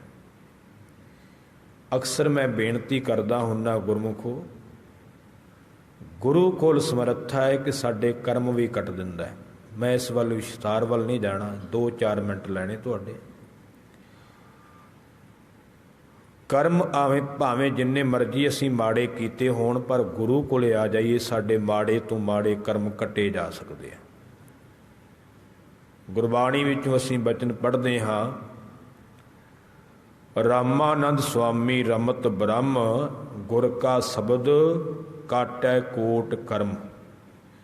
गुरु का शब्द, गुरु का उपदेश करोड़ां कर्म साडे कट सकदा, गुरु का एक बचन।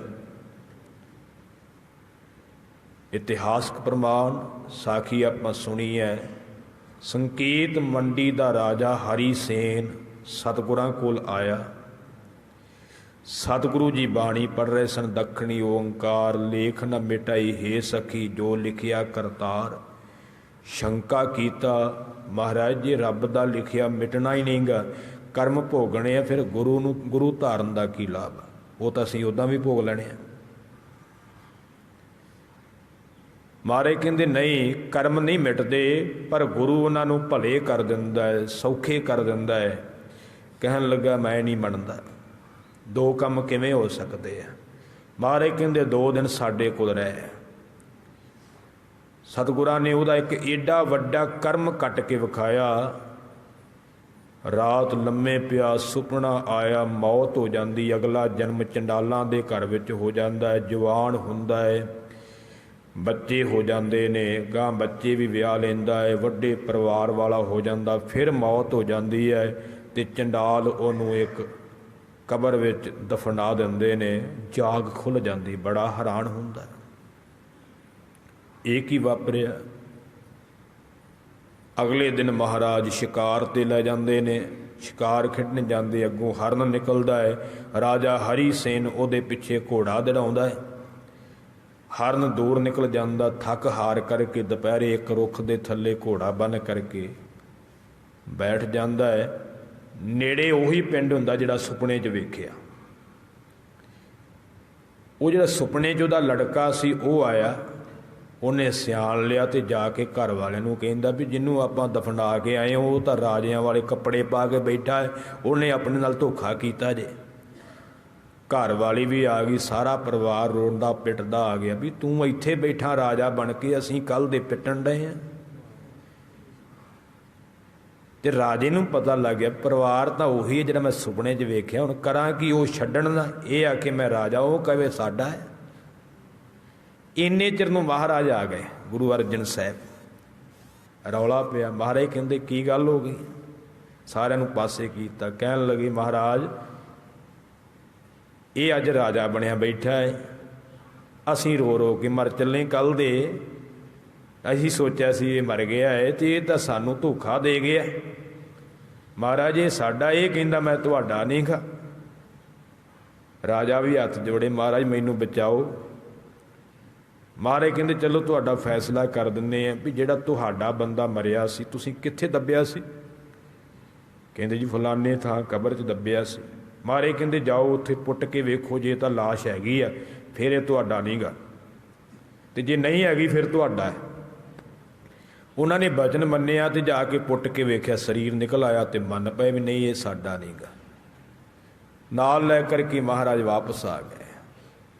रात बतीत की, अगले दिन दीवान सजिया, राजा सतगुरां दे चरनां च आया, मुरझाया होया चेहरा। महाराज कहन लगे राजन की गल है, चेहरा क्यों मुरझाया होया? कहन लगा महाराज कल जिथों तुसीं मैनूं छडा के लियाए जे ना, असल विच वो मेरा परिवार सी, सुपने विच मैं सब कुछ वेखिया तो सारा उही सी। पर महाराज मैनू ये समझ नहीं आई कि की बनया है। महाराज कहते ये तेरा शंका निवृत्त करने वास्ते कौतक रचिया है। असी तैनू कहा सी भी कर्म तो नहीं मिटते पर गुरु उन्होंने भले कर दिंदा है, उन्हां कर्मां नूं थोड़े समय विच कट दिंदा है।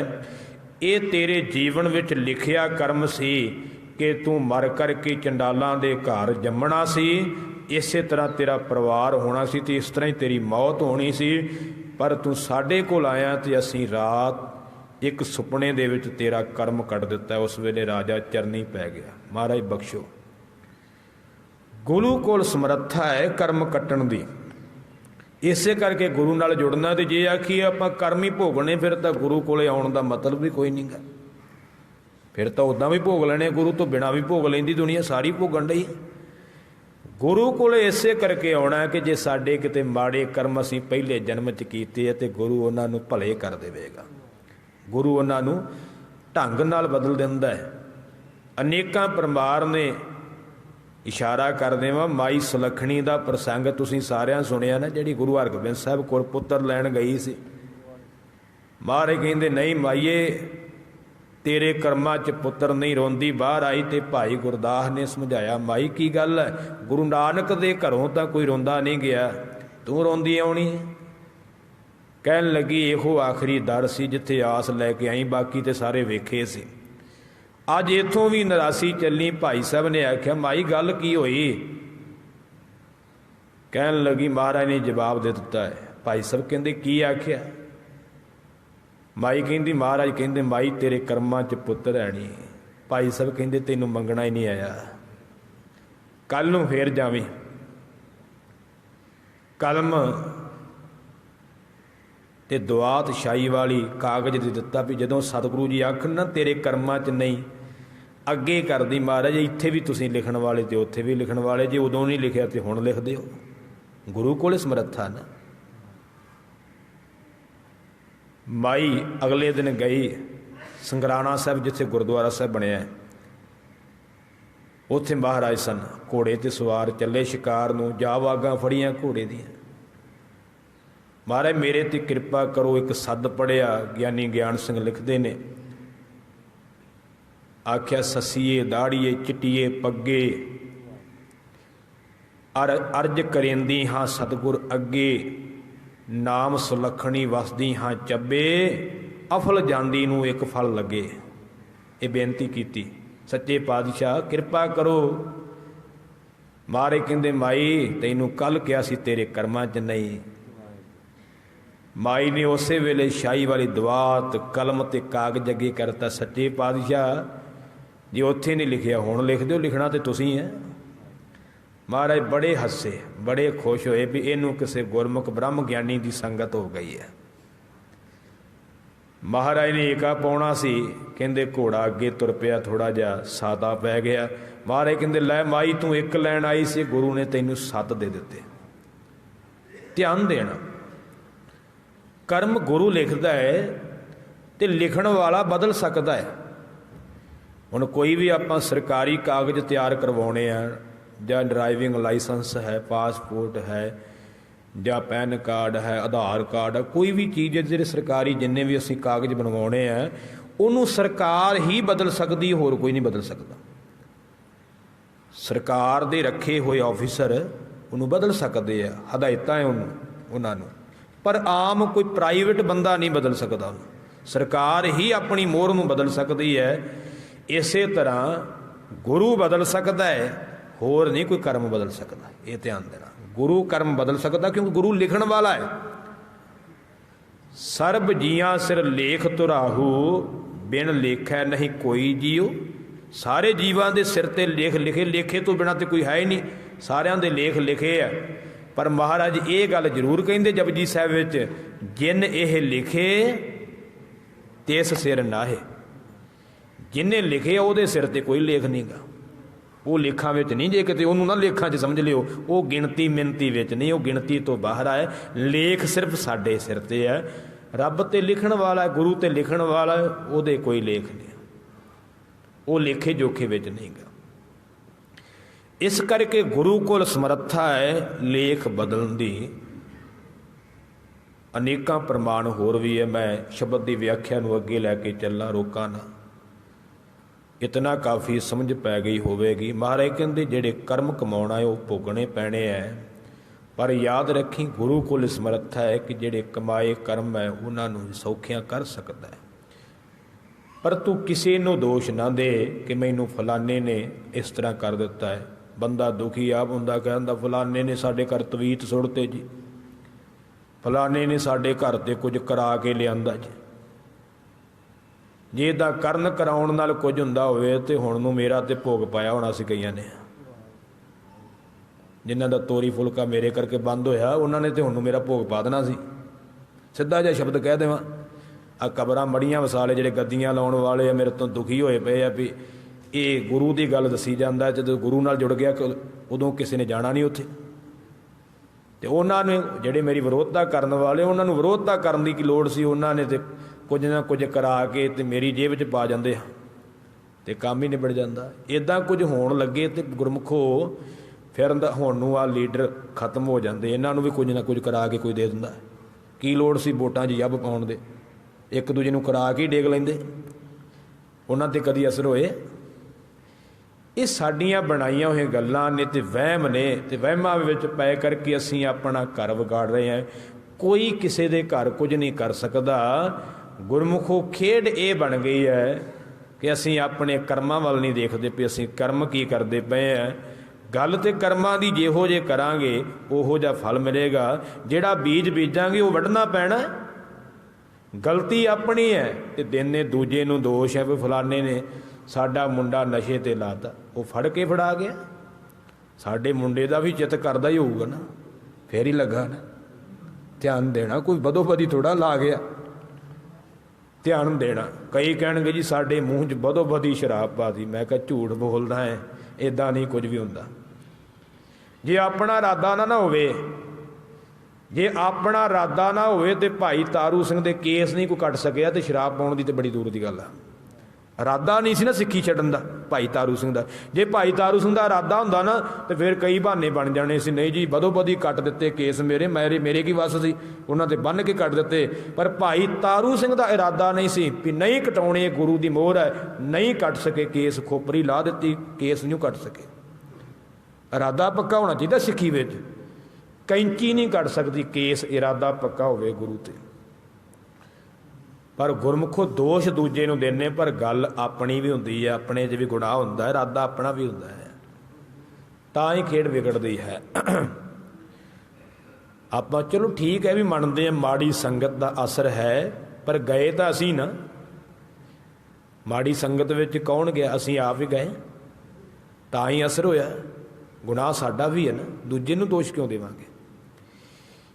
ਇਸ ਕਰਕੇ ਮਹਾਰਾਜ ਕਹਿੰਦੇ ਦੋਸ਼ ਨਾ ਕਾਹੂ ਜੋਗ, ਹੋਰ ਕਿਸੇ ਨੂੰ ਦੋਸ਼ ਦੇਣਾ ਯੋਗ ਨਹੀਂ। ਇਹ ਤੇਰੇ ਕਰਮਾਂ ਦਾ ਦੋਸ਼ ਹੈ। ਜਿਹੋ ਜੇ ਤੂੰ ਕਰਮ ਕਰਦਾ ਹੈ ਉਹੋ ਜਿਹਾ ਫਲ ਭੋਗਣਾ ਪੈਂਦਾ। ਅਕਸਰ ਮੈਂ ਇਹ ਬਚਨ ਬੜੀ ਵਾਰ ਤੁਹਾਨੂੰ ਕਿਹਾ ਹੈ ਤਾਂ 30 ਕੁ ਸਕਿੰਟਾਂ ਦਾ ਹੀ ਸੁਣਾ ਦੇਵਾਂ। ਸੁਣਿਆ ਤੁਸੀਂ, ਪਰ ਸਮਝਣ ਵਾਸਤੇ ਹੈ। ਕੋਈ ਬੰਦਾ ਮੋਟਰਸਾਈਕਲ ਤੇ ਸਕੂਟਰ ਤੇ ਤੁਰਿਆ ਜਾਵੇ ਨਾ, ਤੇ ਉਹਦਾ ਮੋਟਰਸਾਈਕਲ ਸੜਕ ਤੇ ਸਾਈਡ ਤੇ ਪਏ ਹੋਏ ਪੱਥਰ ਵਿੱਚ, ਰੋੜੇ ਵਿੱਚ ਵੱਜ ਜਾਵੇ, ਉਹ ਬੰਦਾ ਡਿੱਗ ਪਵੇ, ਰਗੜਾਂ ਲੱਗ ਜਾਣ, ਸੱਟਾਂ ਲੱਗ ਜਾਣ, ਲੋਕ ਇਕੱਠੇ ਹੋਣਗੇ। ਜਦੋਂ ਤੁਸੀਂ ਉਹਨੂੰ ਪੁੱਛੋਗੇ ਨਾ ਭਾਈ ਕੀ ਗੱਲ ਹੋਈ, ਉਹਨੇ ਤੁਹਾਨੂੰ ਇਹ ਨਹੀਂ ਕਹਿਣਾ ਕਿ ਮੈਂ ਪੱਥਰ 'ਚ ਮੋਟਰਸਾਈਕਲ ਮਾਰਿਆ, ਮੈਂ ਰੋੜੇ 'ਚ ਮੋਟਰਸਾਈਕਲ ਮਾਰਿਆ। ਉਹਨੇ ਇਹ ਨਹੀਂ ਕਹਿਣਾ। ਉਹਨੇ ਪਤਾ ਕੀ ਕਹਿਣਾ? ਉਹਨੇ ਕਹਿਣਾ ਮੇਰੇ ਮੋਟਰਸਾਈਕਲ ਅੱਗੇ ਰੋੜਾ ਆ ਗਿਆ ਸੀ। ਦੇਖੋ ਦੂਜੇ ਤੇ ਦੋਸ਼ ਦਿੱਤਾ ਨਾ, ਆਪਣੀ ਗਲਤੀ ਨਹੀਂ ਉਹਨੇ ਮੰਨਣੀ ਕਿ ਮੈਂ ਮੋਟਰਸਾਈਕਲ ਵਿੱਚ ਮਾਰਿਆ। ਉਹਨੇ ਕਹਿਣਾ ਮੇਰੇ ਮੋਟਰਸਾਈਕਲ ਦੇ ਅੱਗੇ ਰੋੜਾ ਆ ਗਿਆ ਸੀ। ਹੁਣ ਰੋੜਾ ਕਿਹੜਾ ਤੁਰ ਕੇ ਆਇਆ? ਉਹ ਤਾਂ ਉੱਥੇ ਪਿਆ ਸੀ, ਉਹ ਤਾਂ ਆਇਆ ਹੀ ਨਹੀਂ। ਪਰ ਬੰਦੇ ਦਾ ਸੁਭਾਅ ਹੈ, ਆਪਣੀ ਗਲਤੀ ਨਹੀਂ ਮੰਨਦਾ ਬੰਦਾ, ਦੂਜੇ ਤੇ ਦੋਸ਼ ਦਿੰਦਾ ਹੈ ਕਿ ਨਹੀਂ ਉਹ ਆਇਆ ਸੀ, ਉਹਨੇ ਮੇਰੇ 'ਚ ਮਾਰਿਆ, ਉਹਨੇ ਨੇ ਆਹ ਕੰਮ ਕੀਤਾ ਹੈ। ਅਸਲ ਵਿੱਚ ਰੋੜਾ ਨਹੀਂ ਆਇਆ ਚੱਲ ਕੇ, ਰੋੜਾ ਤੇ ਪਹਿਲਾਂ ਵੀ ਪਿਆ, ਹੋਰ ਵੀ ਲੋਕ ਲੰਘਦੇ ਸਨ, ਪਰ ਗਲਤੀ ਆਪਣੀ ਸੀ ਕਿ ਮੈਂ ਰੋੜੇ 'ਚ ਮਾਰਿਆ ਮੋਟਰਸਾਈਕਲ। ਪਰ ਮੰਨਣ ਵਾਸਤੇ ਤਿਆਰ ਨਹੀਂ ਹੁੰਦਾ। ਧਿਆਨ ਦੇਣਾ। ਇਸ ਕਰਕੇ ਦੋਸ਼ ਦੂਜੇ ਨੂੰ ਨਹੀਂ ਦੇਣਾ, ਦੋਸ਼ ਤੇਰੇ ਕਰਮਾਂ ਦਾ। ਇਸ ਕਰਕੇ ਕਰਮਾਂ ਨੂੰ ਸਵਾਰਨ ਦਾ ਯਤਨ ਕਰ। ਹੁਣ ਦੂਜਾ ਸਵਾਲ ਇਹ ਉੱਠਦਾ ਹੈ ਵੀ ਸਾਡੇ ਘਰ ਰੋਗ ਕਿਉਂ ਆ ਜਾਂਦੇ ਨੇ, ਰੋਗੀ ਕਿਉਂ ਹੋ ਜਾਂਦੇ, ਦੁਖੀ ਕਿਉਂ ਹੁੰਦੇ ਆ। ਤਾਂ ਮਹਾਰਾਜ ਫਰਮਾਉਂਦੇ ਨੇ, ਪਰਮੇਸ਼ਰ ਤੇ ਭੁੱਲਿਆ ਵਿਆਪਣ ਸਭੇ ਰੋਗ। ਮਹਾਰਾਜ ਕਹਿੰਦੇ ਜਿਹੜੇ ਰੋਗ ਸਾਨੂੰ ਆ ਕੇ ਚੰਬੜਦੇ ਦਾ ਕਾਰਨ ਅਸੀਂ ਰੱਬ ਨੂੰ ਭੁੱਲ ਜਾਂਦੇ ਹਾਂ। ਰੱਬ ਨੂੰ, ਪਰਮੇਸ਼ਰ ਨੂੰ ਭੁੱਲਣ ਕਰਕੇ ਸਾਡੇ ਘਰ ਵਿੱਚ ਸਾਰੇ ਰੋਗ ਆ ਜਾਂਦੇ, ਦੁੱਖ ਆ ਜਾਂਦੇ ਆ। ਪਾਵਨ ਬਾਣੀ ਦੇ ਬਚਨ ਹੋਰ ਵੀ ਅਸੀਂ ਪੜ੍ਹਦੇ ਹਾਂ, ਵਿਪਤ ਤਹਾਂ ਜਹਾਂ ਹਰ ਸਿਮਰਨ ਨਾਹੀ। ਮਾਰੇ ਕਹਿੰਦੇ ਵਿਪਤਾ ਉੱਥੇ ਹੈ, ਦੁੱਖ ਉੱਥੇ ਹੈ, ਤਕਲੀਫਾਂ ਉੱਥੇ ਨੇ ਜਿੱਥੇ ਰੱਬ ਦਾ ਸਿਮਰਨ ਨਹੀਂ। ਵਿਪਤ ਤਹਾਂ ਜਹਾਂ ਹਰ ਸਿਮਰਨ ਨਾਹੀ, ਕੋਟ ਆਨੰਦ ਜਹ ਹਰ ਗੁਣ ਗਾਹੀ। ਉੱਥੇ ਤਾਂ ਕਰੋੜਾਂ ਆਨੰਦ ਨੇ ਉਸ ਘਰ ਵਿੱਚ ਜਿੱਥੇ ਰੱਬ ਦੀ ਸਿਫਤ ਹੈ, ਰੱਬ ਦੇ ਗੁਣ ਗਾਏ ਜਾਂਦੇ ਆ। ਉੱਥੇ ਦੁੱਖ ਨਹੀਂ, ਉਸ ਘਰ ਵਿੱਚ ਤਾਂ ਕਰੋੜਾਂ ਆਨੰਦ ਨੇ, ਕਰੋੜਾਂ ਸੁੱਖ ਨੇ। ਵਿਪਤਾ ਤਾਂ ਉੱਥੇ ਜਿੱਥੇ ਰੱਬ ਦਾ ਚੇਤਾ ਨਹੀਂਗਾ, ਮਾਲਕ ਦਾ ਚੇਤਾ ਨਹੀਂ। ਪਰਮੇਸ਼ਰ ਤੇ ਭੁੱਲਿਆ ਵਿਆਪਣ ਸਭੇ ਰੋਗ। ਪਰਮੇਸ਼ਰ ਨੂੰ ਭੁੱਲਣ ਕਰਕੇ ਸਾਰੇ ਰੋਗ ਉੱਥੇ ਆ ਕਰਕੇ ਚਿੰਬੜ ਜਾਂਦੇ ਨੇ। ਵੇ ਮੁਖ ਹੋਏ ਰਾਮ ਤੇ ਲੱਗਣ ਜਨਮ ਵਿਜੋਗ। ਵੇਮੁਖ, ਜਿਹੜੇ ਵੇਮੁਖ ਹੋ ਗਏ ਨਾ ਰੱਬ ਤੋਂ, ਰਾਮ ਦਾ ਅਰਥ ਰੱਬ, ਪਰਮੇਸ਼ਰ, ਰਮਿਆ ਹੋਇਆ ਰਾਮ। ਜਿਹੜੇ ਪਰਮੇਸ਼ਰ ਤੋਂ ਵੇਮੁਖ ਹੋ ਗਏ ਆ, ਮਹਾਰਾਜ ਕਹਿੰਦੇ ਲੱਗਣ ਜਨਮ ਵਿਜੋਗ। ਉਹਨਾਂ ਨੂੰ ਜਨਮਾਂ ਦੇ ਵਿਛੋੜੇ ਲੱਗ ਜਾਂਦੇ ਨੇ, ਭਾਵ ਰੱਬ ਨਾਲੋਂ ਵਿਛੋੜੇ ਪੈ ਜਾਂਦੇ। 84 ਲੱਖ ਜੂਨਾਂ ਵਿੱਚ ਭਟਕਦੇ ਰਹਿੰਦੇ। ਕਿਉਂਕਿ ਪਾਤਸ਼ਾਹ ਫਰਮਾਉਂਦੇ ਨਾ, ਜੇ ਕੋ ਗੁਰ ਤੇ ਵੇਮੁਖ ਹੋਵੈ ਬਿਨ ਸਤਿਗੁਰ ਮੁਕਤ ਨਾ ਪਾਵੈ। ਮਹਾਰਾਜ ਕਹਿੰਦੇ ਜਿਹੜਾ ਗੁਰੂ ਤੋਂ ਵੇਮੁਖ ਹੋ ਗਿਆ ਉਹ ਮੁਕਤ ਨਹੀਂ ਹੋ ਸਕਦਾ। ਆਨੰਦ ਸਾਹਿਬ ਦੀ 22ਵੀਂ ਪੌੜੀ, ਜੇ ਕੋ ਗੁਰ ਤੇ ਵੇਮੁਖ ਹੋਵੈ ਬਿਨ ਸਤਿਗੁਰ ਮੁਕਤ ਨਾ ਪਾਵੈ। ਜਿਹੜਾ ਗੁਰੂ ਤੋਂ ਵੇਮੁਖ ਹੋ ਗਿਆ, ਵੇਮੁਖ ਦਾ ਅਰਥ ਕੀ ਹੈ? ਕਿ ਗੁਰੂ ਵਾਲੇ ਪਾਸਿਓਂ ਮੂੰਹ ਪਾਸੇ ਕਰ ਲਿਆ, ਗੁਰੂ ਦੀ ਗੱਲ ਹੀ ਨਹੀਂ ਮੰਨਦਾ, ਮੂੰਹ ਹੋਰ ਪਾਸੇ ਕਰ ਲਿਆ, ਗੁਰੂ ਦੇ ਸਨਮੁਖ ਨਹੀਂ ਹੁੰਦਾ। ਪਹਿਲੀ ਪੌੜੀ ਹੈ ਨਾ, ਜੇ ਕੋ ਸਿੱਖ ਗੁਰੂ ਸੇਤੀ ਸਨਮੁਖ ਹੋਵੇ। ਸਨਮੁਖ ਦਾ ਅਰਥ ਸਾਹਮਣੇ ਮੁਖ ਕਰਕੇ ਚੱਲਣ ਵਾਲਾ, ਗੁਰੂ ਨੂੰ ਸਨਮੁਖ ਹੋ ਕੇ ਚੱਲਣ ਵਾਲਾ, ਗੁਰੂ ਦੇ ਹੁਕਮ ਵਿੱਚ ਚੱਲਣ ਵਾਲਾ। ਵੇਮੁਖ ਦਾ ਅਰਥ ਹੈ ਗੁਰੂ ਨੂੰ ਪਿੱਠ ਦੇਣ ਵਾਲਾ, ਗੁਰੂ ਵਾਲੇ ਪਾਸਿਓਂ ਮੂੰਹ ਮੋੜ ਲੈਣ ਵਾਲਾ, ਗੁਰੂ ਦੀ ਗੱਲ ਨਾ ਮੰਨਣ ਵਾਲਾ। ਮਹਾਰਾਜ ਕਹਿੰਦੇ ਜੇ ਕੋ ਗੁਰ ਤੇ ਵੇਮੁਖ ਹੋਵੇ। ਜੇ ਕੋਈ, ਇੱਕ ਦੀ ਗੱਲ ਨਹੀਂ ਕੀਤੀ, ਕੋਈ ਵੀ। ਮਹਾਰਾਜ ਕਹਿੰਦੇ ਜਿਹੜਾ ਕੋਈ ਵੀ ਗੁਰੂ ਤੋਂ ਵੇਮੁਖ ਹੋ ਗਿਆ, ਬਿਨ ਸਤਿਗੁਰ ਮੁਕਤ ਨਾ ਪਾਵੈ। ਉਹ ਸਤਿਗੁਰੂ ਤੋਂ ਬਿਨਾਂ ਮੁਕਤੀ ਨਹੀਂ ਪਾ ਸਕਦਾ। ਪਾਵੈ ਮੁਕਤ ਨਾ ਹੋਰ ਥੈ ਕੋਈ। ਮਹਾਰਾਜ ਕਹਿੰਦੇ ਹੋਰ ਥਾਂ ਤੋਂ ਕੋਈ ਮੁਕਤੀ ਨਹੀਂ ਪਾ ਸਕਦਾ। ਪੁੱਛੋ ਵਿਵੇਕੀਆਂ ਜਾਏ। ਮਹਾਰਾਜ ਕਹਿੰਦੇ ਜਿਹੜੇ ਵਿਵੇਕੀ ਹੈ ਨਾ, ਗੁਰੂ ਕੇ ਸਿੱਖ ਬ੍ਰਹਮ ਗਿਆਨੀ, ਇਹਨਾਂ ਨੂੰ ਪੁੱਛ ਕੇ ਵੇਖ ਲਓ। ਬਾਬੇ ਬੁੱਢੇ ਵਰਗਿਆਂ ਨੂੰ, ਭਾਈ ਗੁਰਦਾਸ ਜੀ ਵਰਗੇ ਵਿਵੇਕੀਆਂ ਨੂੰ ਪੁੱਛ ਕੇ ਵੇਖ ਲਓ, ਸਤਿਗੁਰੂ ਤੋਂ ਬਿਨਾਂ ਮੁਕਤੀ ਨਹੀਂ ਮਿਲਣੀ। ਆਪਾਂ ਭਾਈ ਗੁਰਦਾਸ ਜੀ ਨੂੰ ਪੁੱਛ ਲੈਂਦੇ ਹਾਂ, ਇੱਕ ਪੌੜੀ ਸੁਣ ਲੈਂਦੇ, ਉਹਨਾਂ ਦੀ ਪੁੱਛਣ ਦਾ ਹੁਕਮ ਕੀਤਾ ਮਹਾਰਾਜ ਨੇ, ਤਾਂ ਪੁੱਛਣਾ ਚਾਹੀਦਾ ਨਾ। ਮਹਾਰਾਜ ਕਹਿੰਦੇ ਪੁੱਛੋ ਵਿਵੇਕੀਆਂ ਜਾਏ। ਵੀ ਜਿਹੜੇ ਗਿਆਨਵਾਨ ਗੁਰੂ ਕੇ ਸਿੱਖ ਨੇ, ਵਿਵੇਕੀ। ਵਿਵੇਕੀ ਦਾ ਅਰਥ ਕੀ ਹੁੰਦਾ? ਬਿਬ ਏਕ। ਬਿਬ ਦਾ ਅਰਥ ਹੈ ਦੋ, ਏਕ ਦਾ ਅਰਥ ਹੈ ਇੱਕ।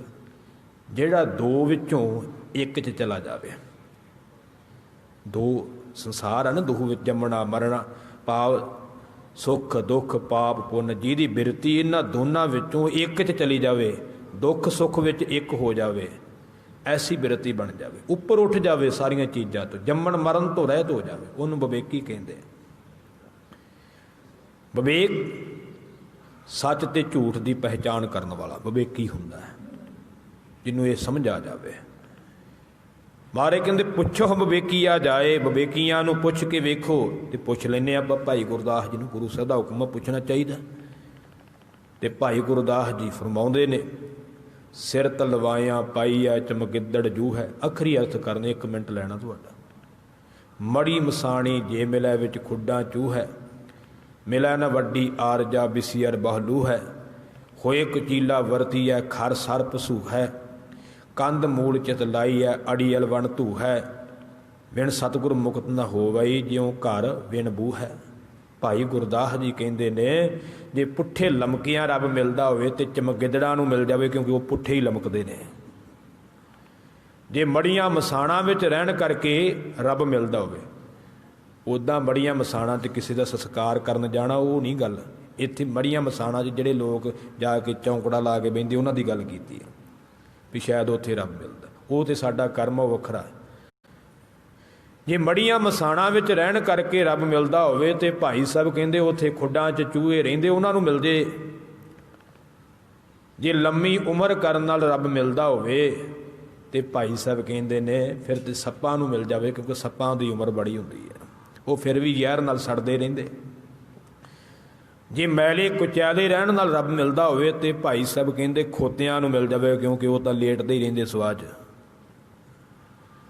ਤੇ ਜੇ ਪ੍ਰਸ਼ਾਦਾ ਪਾਣੀ ਛੱਡ ਕਰਕੇ ਪੱਤੇ ਸੱਕ ਆਦਿ ਖਾ ਕੇ ਰੱਬ ਮਿਲਦਾ ਹੋਵੇ ਤੇ ਕਹਿੰਦੇ ਬੱਕਰੀਆਂ ਨੂੰ ਮਿਲ ਜਾਵੇ, ਉਹ ਤਾਂ ਕਰੂੰਬਲੀਆਂ ਧੂ ਧੂ ਕੇ ਖਾਂਦੀਆਂ। ਤੇ ਮੁਕਤੀ ਗੱਲ ਮੁਕਾ ਦਿੱਤੀ, ਵਿਣ ਸਤਿਗੁਰ ਮੁਕਤ ਨਾ ਹੋਵਈ। ਸਤਿਗੁਰੂ ਤੋਂ ਬਿਨਾਂ ਮੁਕਤੀ ਨਹੀਂ ਹੋਣੀ। ਜਿਉਂ ਘਰ ਵਿਣ ਬੂਹਾ ਹੈ, ਜਿਵੇਂ ਬੂਹੇ ਤੋਂ ਬਿਨਾਂ ਘਰ 'ਚ ਨਹੀਂ ਵੜਿਆ ਜਾ ਸਕਦਾ, ਤਿਵੇਂ ਗੁਰੂ ਤੋਂ ਬਿਨਾਂ ਮੁਕਤੀ ਨਹੀਂ ਹੋ ਸਕਦੀ। ਗੁਰ ਬਿਨ ਘੋਰ ਅੰਧਾਰ, ਗੁਰੂ ਬਿਨ ਮੁਕਤ ਨ ਪਾਵੈ। ਗੁਰੂ ਬਿਨ ਸਮਝ ਨ ਆਵੈ, ਤੇ ਗੁਰ ਬਿਨ ਸੁਰਤ ਨ ਸਿੱਧ, ਗੁਰੂ ਬਿਨ ਮੁਕਤ ਨ ਪਾਵੈ। ਮਹਾਰਾਜ ਕਹਿੰਦੇ ਗੁਰੂ ਤੋਂ ਬਿਨਾਂ ਨਾ ਮੁਕਤੀ ਹੈ, ਨਾ ਸਮਝ ਆਉਣੀ ਹੈ, ਨਾ ਗੁਰੂ ਤੋਂ ਬਿਨਾਂ ਸੁਰਤੀ ਟਿਕਾਣੇ ਲੱਗਣੀ ਹੈ। ਜੇ ਕੋ ਗੁਰ ਤੇ ਵੇਮੁਖ ਹੋਵੈ, ਵਿਣ ਸਤਿਗੁਰ ਮੁਕਤ ਨ ਪਾਵੈ। ਪਾਵੈ ਮੁਕਤ ਨ ਹੋਰਥੈ ਕੋਈ ਪੁੱਛੋ, ਵਿਵੇਕੀਆਂ ਜਾਏ। ਕਹਿੰਦੇ ਭਾਵੇਂ ਵਿਵੇਕੀਆਂ ਨੂੰ, ਗਿਆਨਵਾਨਾਂ ਨੂੰ, ਰੱਬ ਦੇ ਪਿਆਰੇ ਬ੍ਰਹਮ ਗਿਆਨੀਆਂ ਨੂੰ ਪੁੱਛ ਕੇ ਵੇਖ ਲਓ। ਅਨੇਕ ਜੂਨੀ ਭਰਮੇ ਆਵੈ, ਵਿਣ ਸਤਿਗੁਰ ਮੁਕਤ ਨਾ ਪਾਏ। ਮਾਰੇ ਕਹਿੰਦੇ ਭਾਵੇਂ ਅਨੇਕਾਂ ਜੂਨੀਆਂ 'ਚ ਭਰਮ ਕੇ ਆ ਜਾਵੇ, ਪਰ ਗੁਰੂ ਤੋਂ ਬਿਨਾਂ ਮੁਕਤੀ ਨਹੀਂ ਮਿਲਣੀ। ਐਸਾ ਇਤਿਹਾਸ ਵੀ ਹੈਗਾ, ਉਹ ਵੀ ਸੁਣਾ ਦੇਵਾਂ 2 ਮਿੰਟ ਦਾ ਤੁਹਾਨੂੰ। ਸਤਿਗੁਰੂ ਨਾਨਕ ਦੇਵ ਪਾਤਸ਼ਾਹ ਜੀ ਦਾ ਇੱਕ ਸਿੱਖ ਹੋਇਆ ਭਾਈ ਮੂਲਾ, ਤੁਸੀਂ ਜਾਣਦੇ ਜੋ। ਮੈਂ ਲੰਮੀ ਚੌੜੀ ਨਹੀਂ ਕਰਨੀ ਸਾਖੀ, ਸਿਰਫ ਇਸ਼ਾਰਾ ਮਾਤਰ ਸੁਣਾਉਣੀ ਤਾਂ ਕਿ ਸਮਝ ਪੈ ਜਾਵੇ। ਭਾਈ ਮੂਲਾ ਸਤਿਗੁਰਾਂ ਦਾ ਸਿੱਖ ਹੋਇਆ। ਜਦੋਂ ਮਹਾਰਾਜ ਸਿਆਲਕੋਟ ਗਏ ਸਨ ਤੇ ਭਾਈ ਮਰਦਾਨੇ ਨੂੰ ਕਿਹਾ ਸੀ, ਜਾ ਆਹ 2 ਟਕੇ ਲੈ ਜਾ ਤੇ ਇਹਦਾ ਸੱਚ ਤੇ ਝੂਠ ਖਰੀਦ ਕੇ ਲਿਆ। ਭਾਈ ਮਰਦਾਨਾ ਗਿਆ ਦੁਕਾਨਾਂ ਤੇ ਖਰੀਦਦਾ ਫਿਰੇ, ਲੋਕ ਹੱਸਣ। ਜਿਨ੍ਹਾਂ ਨੂੰ ਪਤਾ ਹੀ ਨਹੀਂ ਇਸ ਚੀਜ਼ ਦਾ ਉਹਨਾਂ ਹੱਸਣਾ ਹੀ ਹੈ, ਮੂਰਖਾਂ ਨੇ। ਭਾਈ ਮੂਲੇ ਕੋਲ ਗਏ ਤੇ ਉਹਨੇ 2 ਟਕੇ ਰੱਖ ਲਏ ਤੇ ਪਰਚੀ ਤੇ ਲਿਖ ਦਿੱਤਾ, ਜਿਉਣਾ ਝੂਠ ਤੇ ਮਰਨਾ ਸੱਚ। ਗੱਲ ਤਾਂ ਸਹੀ ਲਿਖ ਦਿੱਤੀ। ਭਾਈ ਮਰਦਾਨਾ ਸਤਿਗੁਰਾਂ ਦੇ ਕੋਲ ਆਇਆ ਤੇ ਸਤਿਗੁਰੂ ਪਾਤਸ਼ਾਹ ਕਹਿੰਦੇ, ਮਰਦਾਨਿਆ ਸੌਦਾ ਤੇ ਠੀਕ ਲਿਆ, ਪਰ ਜਿੰਨੇ ਦਿੱਤਾ ਉਹਨੂੰ ਵੀ ਲੈ ਕੇ ਆ। ਮੂਲੇ ਨੂੰ ਨਾਲ ਲਿਆਂਦਾ, ਮੱਥਾ ਟੇਕਿਆ। ਮਹਾਰਾਜ ਕਹਿੰਦੇ, ਮੂਲਿਆ ਇਹ ਜੋ ਲਿਖਿਆ ਇਹਦੇ ਤੇ ਭਰੋਸਾ ਵੀ ਹੈਗਾ ਕਿ ਨਹੀਂ? ਕਹਿੰਦਾ, ਮਹਾਰਾਜ ਪੈਸਿਆਂ ਦੇ ਬਦਲੇ ਲਿਖ ਕੇ ਦੇ ਦਿੱਤਾ ਹੈ, ਹੋਰ ਮੈਂ ਕੁਝ ਨਹੀਂ ਜਾਣਦਾ। ਉੱਦਾਂ ਮੈਨੂੰ ਕੋਈ ਪਤਾ ਨਹੀਂਗਾ। ਮਹਾਰਾਜ ਤੁਸੀਂ ਕਿਰਪਾ ਕਰੋ ਤੇ ਮੈਨੂੰ ਇਹ ਦਿਖਾ ਦਿਓ। ਮਹਾਰਾਜ ਕਹਿੰਦੇ, ਚੱਲ ਫਿਰ ਸਾਡੇ ਨਾਲ ਲੈ ਗਏ। ਕੁਝ ਸਮਾਂ ਸਤਿਗੁਰਾਂ ਦੇ ਨਾਲ ਰਿਹਾ। ਇੱਕ ਦਿਨ ਸਤਿਗੁਰਾਂ ਨੇ ਕੌਤਕ ਰਚਾਇਆ। ਮਹਾਰਾਜ ਕਹਿਣ ਲੱਗੇ, ਤੇਰੇ ਘਰੇ ਕਿਸੇ ਨੇ ਇਹ ਗੱਲ ਫੈਲਾ ਦਿੱਤੀ ਹੈ ਕਿ ਮੂਲਾ ਮਰ ਗਿਆ ਹੈ ਤੇ ਤੇਰੀ ਘਰਵਾਲੀ ਸੜ ਕੇ ਮਰਨ ਨੂੰ ਤਿਆਰ। ਉਦੋਂ ਰਿਵਾਜ ਹੁੰਦਾ ਸੀ ਕਿ ਘਰਵਾਲੀ ਪਤੀ ਦੀ ਚਿਖਾ ਵਿੱਚ ਸੜ ਜਾਂਦੀ ਸੀ, ਸਤੀ ਹੋਣ ਦਾ ਰਿਵਾਜ ਹੁੰਦਾ ਸੀ। ਇਹ ਤਾਂ ਗੁਰੂ ਸਾਹਿਬ ਨੇ ਰੋਕਿਆ ਬਾਅਦ ਵਿੱਚ, ਇਹ ਪਹਿਲਾ ਰਿਵਾਜ ਹੁੰਦਾ ਸੀ, ਅਜੇ ਵੀ ਕਈਆਂ ਇਲਾਕਿਆਂ 'ਚ ਸੁਣੀਦਾ ਹੈ, ਜਿਹਦਾ ਜ਼ਿਕਰ ਗੁਰਬਾਣੀ ਵਿੱਚ ਬਹੁਤ ਵਾਰ ਆਇਆ ਤੇ ਭਗਤ ਕਬੀਰ ਜੀ ਨੇ ਵੀ ਕੀਤਾ ਹੈ। ਮਰਨੇ ਤੇ ਕਿਆ ਡਰਪਣਾ ਜਬ ਹਾਥ ਸੰਧੌਰਾ ਲੀਨ। ਉਸ ਸੰਧੌਰੇ ਦਾ ਅਰਥ ਕੀ ਸੀ? ਇਹੀ ਸੀ ਕਿ ਜਦੋਂ ਪਤੀ ਮਰ ਜਾਂਦਾ ਸੀ ਤੇ ਪਤਨੀ ਨੂੰ ਉਹਦੀ ਚਿਖਾ ਵਿੱਚ ਸੜਨਾ ਪੈਂਦਾ ਸੀ ਤੇ ਉਹਦੇ ਹੱਥ ਵਿੱਚ ਇੱਕ ਨਾਰੀਅਲ ਦਿੱਤਾ ਜਾਂਦਾ ਸੀ ਤੇ ਉਹਦੇ 'ਤੇ ਸੰਧੂਰ ਭੁੱਕਿਆ ਜਾਂਦਾ ਸੀ। ਉਹਨੂੰ ਸੰਧੌਰਾ ਕਹਿੰਦੇ, ਸੰਧੂਰ ਭੁੱਕਿਆ ਨਾਰੀਅਲ।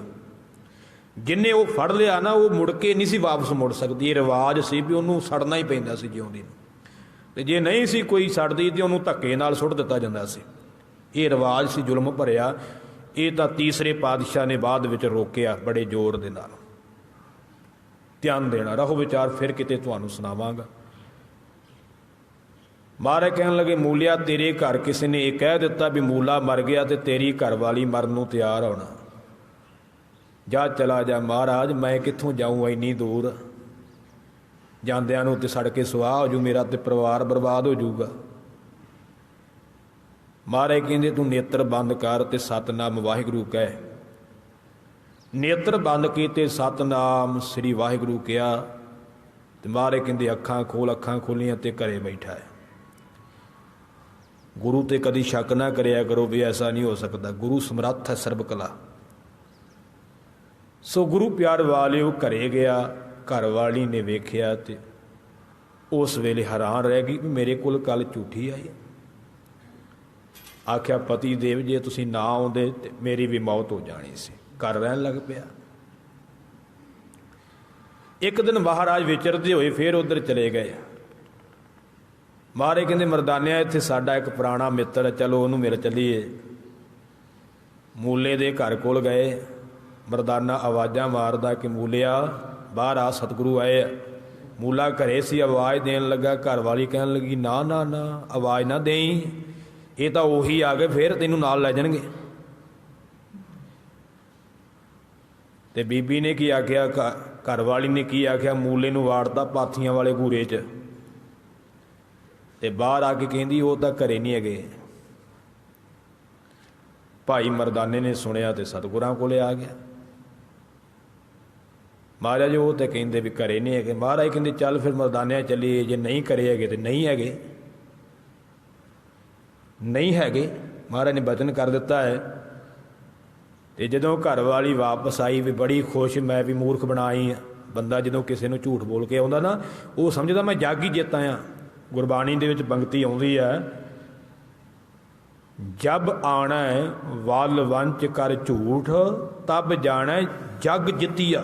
ਕਹਿੰਦੇ ਜਦੋਂ ਵਲ ਛਲ ਕਰਕੇ ਆਵੇ ਨਾ ਬੰਦਾ, ਝੂਠ ਬੋਲ ਕੇ ਆਵੇ, ਉਹ ਸੋਚਦਾ ਮੈਂ ਜੱਗ ਜਿੱਤ ਆਇਆ। ਜਦੋਂ ਵਾਪਸ ਘੂਰੇ 'ਚ ਗਈ ਨਾ ਤੇ ਉੱਥੇ ਮੂਲਾ ਮਰਿਆ ਪਿਆ, ਸੱਪ ਨੇ ਡੰਗ ਮਾਰਿਆ ਤੇ ਮੌਤ ਹੋ ਗਈ।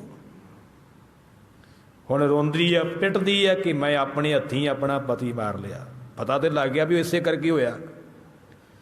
ਪਿੰਡ ਵਾਲੇ ਇਕੱਠੇ ਹੋ ਗਏ, ਸਾਰੀ ਗੱਲ ਦੱਸੀ। ਪਿੰਡ ਵਾਲਿਆਂ ਸੋਚਿਆ ਵੀ ਚਲੋ ਹੁਣ ਵੀ ਮੌਕਾ, ਜੇ ਸਤਿਗੁਰੂ ਬਾਹਰ ਬੈਠੇ ਆ ਤੇ ਚੱਲਦੇ ਆ, ਜਾ ਕੇ ਬੇਨਤੀ ਕਰਦੇ। ਚੁੱਕੀ ਲਾਸ਼ ਮੂਲੇ ਦੀ ਤੇ ਸਤਿਗੁਰਾਂ ਦੇ ਕੋਲ ਆ ਗਏ। ਮਹਾਰਾਜ ਬਖਸ਼ੋ, ਫਿਰ ਵੀ ਤੁਹਾਡਾ ਹੀ ਹੈ, ਵੇਮੁਖ ਹੋ ਗਿਆ ਤੁਹਾਡੇ ਤੋਂ। ਜੇ ਕੋ ਗੁਰ ਤੇ ਵੇਮੁਖ ਹੋਵੇ ਜਿੰਦਾ ਕਰੋ। ਮਹਾਰਾਜ ਕਹਿੰਦੇ ਨਹੀਂ, ਹੁਣ ਨਹੀਂ ਜਿੰਦਾ ਹੋ ਸਕਦਾ, ਨਾ ਹੀ ਹੁਣ ਬਖਸ਼ਿਆ ਜਾ ਸਕਦਾ। ਤਰਲੇ ਲਏ ਮਹਾਰਾਜ ਬਖਸ਼ ਲਓ। ਮਹਾਰਾਜ ਕਹਿੰਦੇ ਹੁਣ ਨਹੀਂ, 10ਵੇਂ ਜਾਮੇ 'ਚ ਬਖਸ਼ਾਂਗੇ ਜਾ ਕੇ। ਇਹ ਬਚਨ ਕਰ ਦਿੱਤਾ। ਮੇਰਾ ਕਹਿਣ ਦਾ ਭਾਵ ਹੈ, ਅਨੇਕ ਜੂਨੀ ਭਰਮ ਆਵੈ ਬਿਨ ਸਤਿਗੁਰ ਮੁਕਤ ਨਾ ਪਾਏ। ਫਿਰ 10ਵੇਂ ਜਾਮੇ ਤੱਕ ਅਨੇਕਾਂ ਜੂਨੀਆਂ 'ਚ ਭਰਮਿਆ ਹੈ, ਮੂਲਾ ਪਰ ਮੁਕਤ ਨਹੀਂ ਹੋਇਆ ਉਹਨਾਂ ਚਿਰ। ਭਾਵੇਂ ਅਨੇਕਾਂ ਜੂਨੀਆਂ 'ਚ ਭਰਮ ਕਰਕੇ ਆ ਜਾਵੇ, ਪਰ ਗੁਰੂ ਤੋਂ ਬਿਨਾਂ ਮੁਕਤ ਨਹੀਂ ਹੋਣਾ। ਫਿਰ 10ਵੇਂ ਪਾਤਸ਼ਾਹ ਜਦੋਂ ਨੰਦੇੜ ਦੀ ਧਰਤੀ ਸੱਚਖੰਡ ਸ੍ਰੀ ਹਜ਼ੂਰ ਸਾਹਿਬ ਗਏ, ਤੁਹਾਡੇ ਵਿੱਚੋਂ ਕਈਆਂ ਨੇ ਦਰਸ਼ਨ ਕੀਤੇ ਹੋਣੇ, ਉੱਥੇ ਗੁਰਦੁਆਰਾ ਸ਼ਿਕਾਰ ਘਾਟ ਸਾਹਿਬ ਬਣਿਆ ਆ। ਉੱਥੇ ਮਹਾਰਾਜ ਗਏ, ਮੂਲਾ ਸਹਿ ਦੀ ਜੂਨ ਵਿੱਚ ਪਿਆ। ਸਹਿ ਦੀ ਜੂਨ ਵਿੱਚ ਮਹਾਰਾਜ ਨੇ ਕਦੇ ਸਹਿ ਦਾ ਸ਼ਿਕਾਰ ਨਹੀਂ ਸੀ ਕੀਤਾ। ਮਹਾਰਾਜ ਨੇ ਤੀਰ ਕੱਢਿਆ ਭੱਥੇ ਵਿੱਚੋਂ, ਤੰਦੀ ਤੇ ਚਾੜਿਆ ਹੈ, ਖਿੱਚ ਕਰਕੇ ਕੰਨ ਤੱਕ ਛੱਡਿਆ ਤੇ ਸਹਿ ਦਾ ਸ਼ਿਕਾਰ ਕੀਤਾ। ਸਿੱਖ ਕਹਿਣ ਲੱਗੇ ਮਹਾਰਾਜ ਇਹ ਪਹਿਲੀ ਵਾਰ ਹੋਇਆ ਹੈ। ਮਹਾਰਾਜ ਕਹਿੰਦੇ ਸ਼ਿਕਾਰ ਨਹੀਂ ਗਾ, ਸਾਡਾ ਸ਼ਿਕਾਰ ਕਰਨ ਦਾ ਮਤਲਬ ਕੋਈ ਖਾਣ ਪੀਣ ਨਾਲ ਸੰਬੰਧ ਨਹੀਂ ਰੱਖਦਾ। ਇਹ ਜਿਹੜੇ ਜੂਨਾਂ ਵਿੱਚ ਪਏ ਹੋਏ ਕਿਸੇ ਭੁੱਲ ਕਰਕੇ ਉਹਨਾਂ ਦਾ ਭਲਾ ਕਰਨਾ ਹੁੰਦਾ। ਗੁਰੂ ਦਾ ਸ਼ਿਕਾਰ ਤੇ ਸਾਡਾ ਸ਼ਿਕਾਰ ਬੜਾ ਅੰਤਰ। ਜੇ ਅਸੀਂ ਕਹਿੰਦੇ ਗੁਰੂ ਸਾਹਿਬ ਸ਼ਿਕਾਰ ਕਾਹਦੇ ਲਈ ਕਰਦੇ ਰਹੇ, ਇਹ ਪਤਾ ਤੇ ਕੱਖ ਹੁੰਦਾ ਨਹੀਂ ਗਾ। ਅਸੀਂ ਸਮਝਦੇ ਸ਼ਾਇਦ ਖਾਣ ਵਾਸਤੇ ਹੀ ਕਰਦੇ ਰਹੇ ਹੋਣਗੇ, ਸਾਨੂੰ ਜੋ ਖਾਣ ਦਾ ਲਾਲਚ ਹੁੰਦਾ ਅਸੀਂ ਜੋੜ ਲੈਣਾ ਨਾਲ ਹੀ। ਪਰ ਗੁਰੂ ਸਾਹਿਬ ਸ਼ਿਕਾਰ ਕਰਦੇ ਸੀ। ਗੁਰੂ ਸਾਹਿਬ ਨੂੰ ਪਤਾ ਸੀ ਵੀ ਇਹ ਕੌਣ ਹੈ, ਉਹਦੀ ਮੁਕਤੀ ਕਰਨੀ ਹੈ। ਉਹਦੇ ਵਿੱਚੋਂ ਰੂਹ ਪ੍ਰਗਟ ਹੋਈ। ਆਖਿਆ ਮਹਾਰਾਜ ਮੈਂ ਮੂਲਾ ਹਾਂ, ਅੱਜ ਤੁਹਾਡੀ ਕਿਰਪਾ ਹੋਈ ਹੈ, ਅੱਜ ਮੇਰਾ ਪਾਰ ਉਤਾਰਾ ਹੋਇਆ, ਜੂਨੀਆਂ ਤੋਂ ਛੁੱਟਿਆ ਹੈ। गुरमुखो अनेक जूनी। फिर पौड़ी सारी सुन लो आनंद साहब की, नितनेम तुसीं सारे करदे होगे। जे को गुर ते वेमुख होवै विण सतगुर मुक्त न पावै, पावै मुक्त न होरथ है कोई, पुछो विवेकिया जाए अनेक जूनी भरम आवै विण सतगुर मुक्त न पाए। मूला किन्नियां जूनियां च भटकिया, पर मुक्त उन्ना चिर नहीं होया जिन्ना चिर गुरु नाल नहीं आए जुड़िया। गुरु ने मुक्त किया, फिर सतगुरु तो बिना मुक्ति नहीं पा सकता। फिर मुक्त पाए लाग चरनी। सतगुरु जी की कह रहे हैं जिंगे जे फिर भी मुक्ति पाऊगा तो गुरु के चरनी लग के पाऊगा, होर किसी नहीं। फिर मुक्त पाए लाग चरनी, सतगुरु शब्द सुनाए कह नानक विचार देखो बिन सतगुरु मुक्त ना पाए। ये शब्द मैं नहीं सुनाए, मारे कहते सतगुरु शब्द सुनाए। ये सतगुरु ने शब्द सुनाए है, ये सतगुरु ने उपदेश सुनाया है कि कह नानक विचार देखो। धन गुरु अमरदास जी कहते विचार के देख लो, बिन सतगुर मुक्त ना पाए। गुरु तो बिना मुक्ति नहीं जिउणी है, जिथे मर्जी कोई भटक आवे। वेमुख होए राम ते, जिहड़े गुरु तो परमेश्वर तो वेमुख हो गए, वो दुनी चंद सी भावें भावें वो गंगू सी, मुक्त नहीं होए। जे तो फिर वापस आ जाते, चलो मूला तो वापस आ गया, मूले का तरला लिया तर गया, पर यह नहीं जे मुक्त होए। ना गंगू होया जे ते ना दुनी चंद होया, क्योंकि वो मुड़ के नहीं आए। वेमुख हो गए सी, चले गए गुरु तो वेमुख हो गए, दोबारा आए नहीं गुरु कोल। ये आ जाते तो तर जाते। ध्यान देना, वेमुख होए राम ते लगन जन्म विजोग। जिहड़े रब तो वेमुख हो गए आ, मारे कहते उन्होंने जन्मां जन्मां दे विछोड़े पै जाते, भाव 84 लख जूना च भटकते हैं। खिन मह कौड़े होए गए जितड़े माया भोग। एक छिण दे विच ही सारे कौड़े हो गए। कौड़े तो भाव दुखदाई, जिवें कौड़ी चीज़ दुख दिंदी ना, कौड़े तो भाव दुखदाई हो गए। जितने माया भोग, जिन्ने भी माया दे भोग सी, माया दे सुख सी, वो दुख देने वाले बन गए। मिठा करके खाया प्यारे, तिन तन कीता रोग। कौड़ा होए प्रतिष्ठिया प्यारे, तिसते उपजिया सोग। दुख ही पैदा होया, पल्ले कुछ नहीं पिया, प्राप्ति कोई नहीं हुई। छिण दे विच कौड़े हो गए, दुखदाई हो गए जिन्ने भी माया दे सुख सन। विच ना कोई कर सकै किसथै रोवह रोज। मारे कहंदे विच कोई विचोलगी नहीं कर सकता। तू आखे भी मैं माड़े कर्म कीते, हुण कोई मेरी सिफारिश कर दूगा। इत्थे ते बंदा माड़े काम करके भी बच जाता है, क्योंकि विच बथेरे हुंदे आ। कोई लीडर सिफारिश कर दिंदा है, कोई माया का चक्कर चल जाता, बंदा बच जाता कई बार माड़े कर्म करके भी, सिफारिश करके। पर मारे कहते उत्थे नहीं कोई विचोलगी करने वाला, उत्थे तैनूं कोई नहीं बचाउणा। उत्थे विचोलगी करने वाला केवल गुरु है, तो गुरु नाल तू जुड़िया नहीं तो कित्थों विचोलगी मिलूगी। जैसा सतगुर सुनीदा तैसो ही मैं डीठ। विछुड़िया मेले प्रभु हर दरगह का बसीठ। बसीठ का अर्थ भी विचोला है, वकील है। दरगाह का विचोला गुरु है, जिन्हें तैनूं बचाउणा है। घोल कमाई तिस मित्र विचोले, जै मिल कंत बिछाणा। उहदे तो बलिहार जाइए, जिहदे राही रब नूं जाणिया है। सो गुरु तो बिना होर कोई विच नहीं तेरी सहायता कर सकता। किस थै रोवह रोज। कित्थे रोज रोवेगा, जिथे मर्जी तरले मारी जा, किसी ने तेरी बाह नहीं फड़नी है। गुरु ही बाह फड़न वाला, जिहड़ा गुरु दा फटकारिया गया उहदी नहीं जे बाह कोई फड़दा। सत्ता ते बलवंडा दोवें गुरु दे फटकारे गए। गुरु के कीर्तनीय सन पंजवें पातशाह दे, माया करके डोल गए। गुरु की निंदिया कीती, महाराज कहंदे तुसीं फिट गए जे।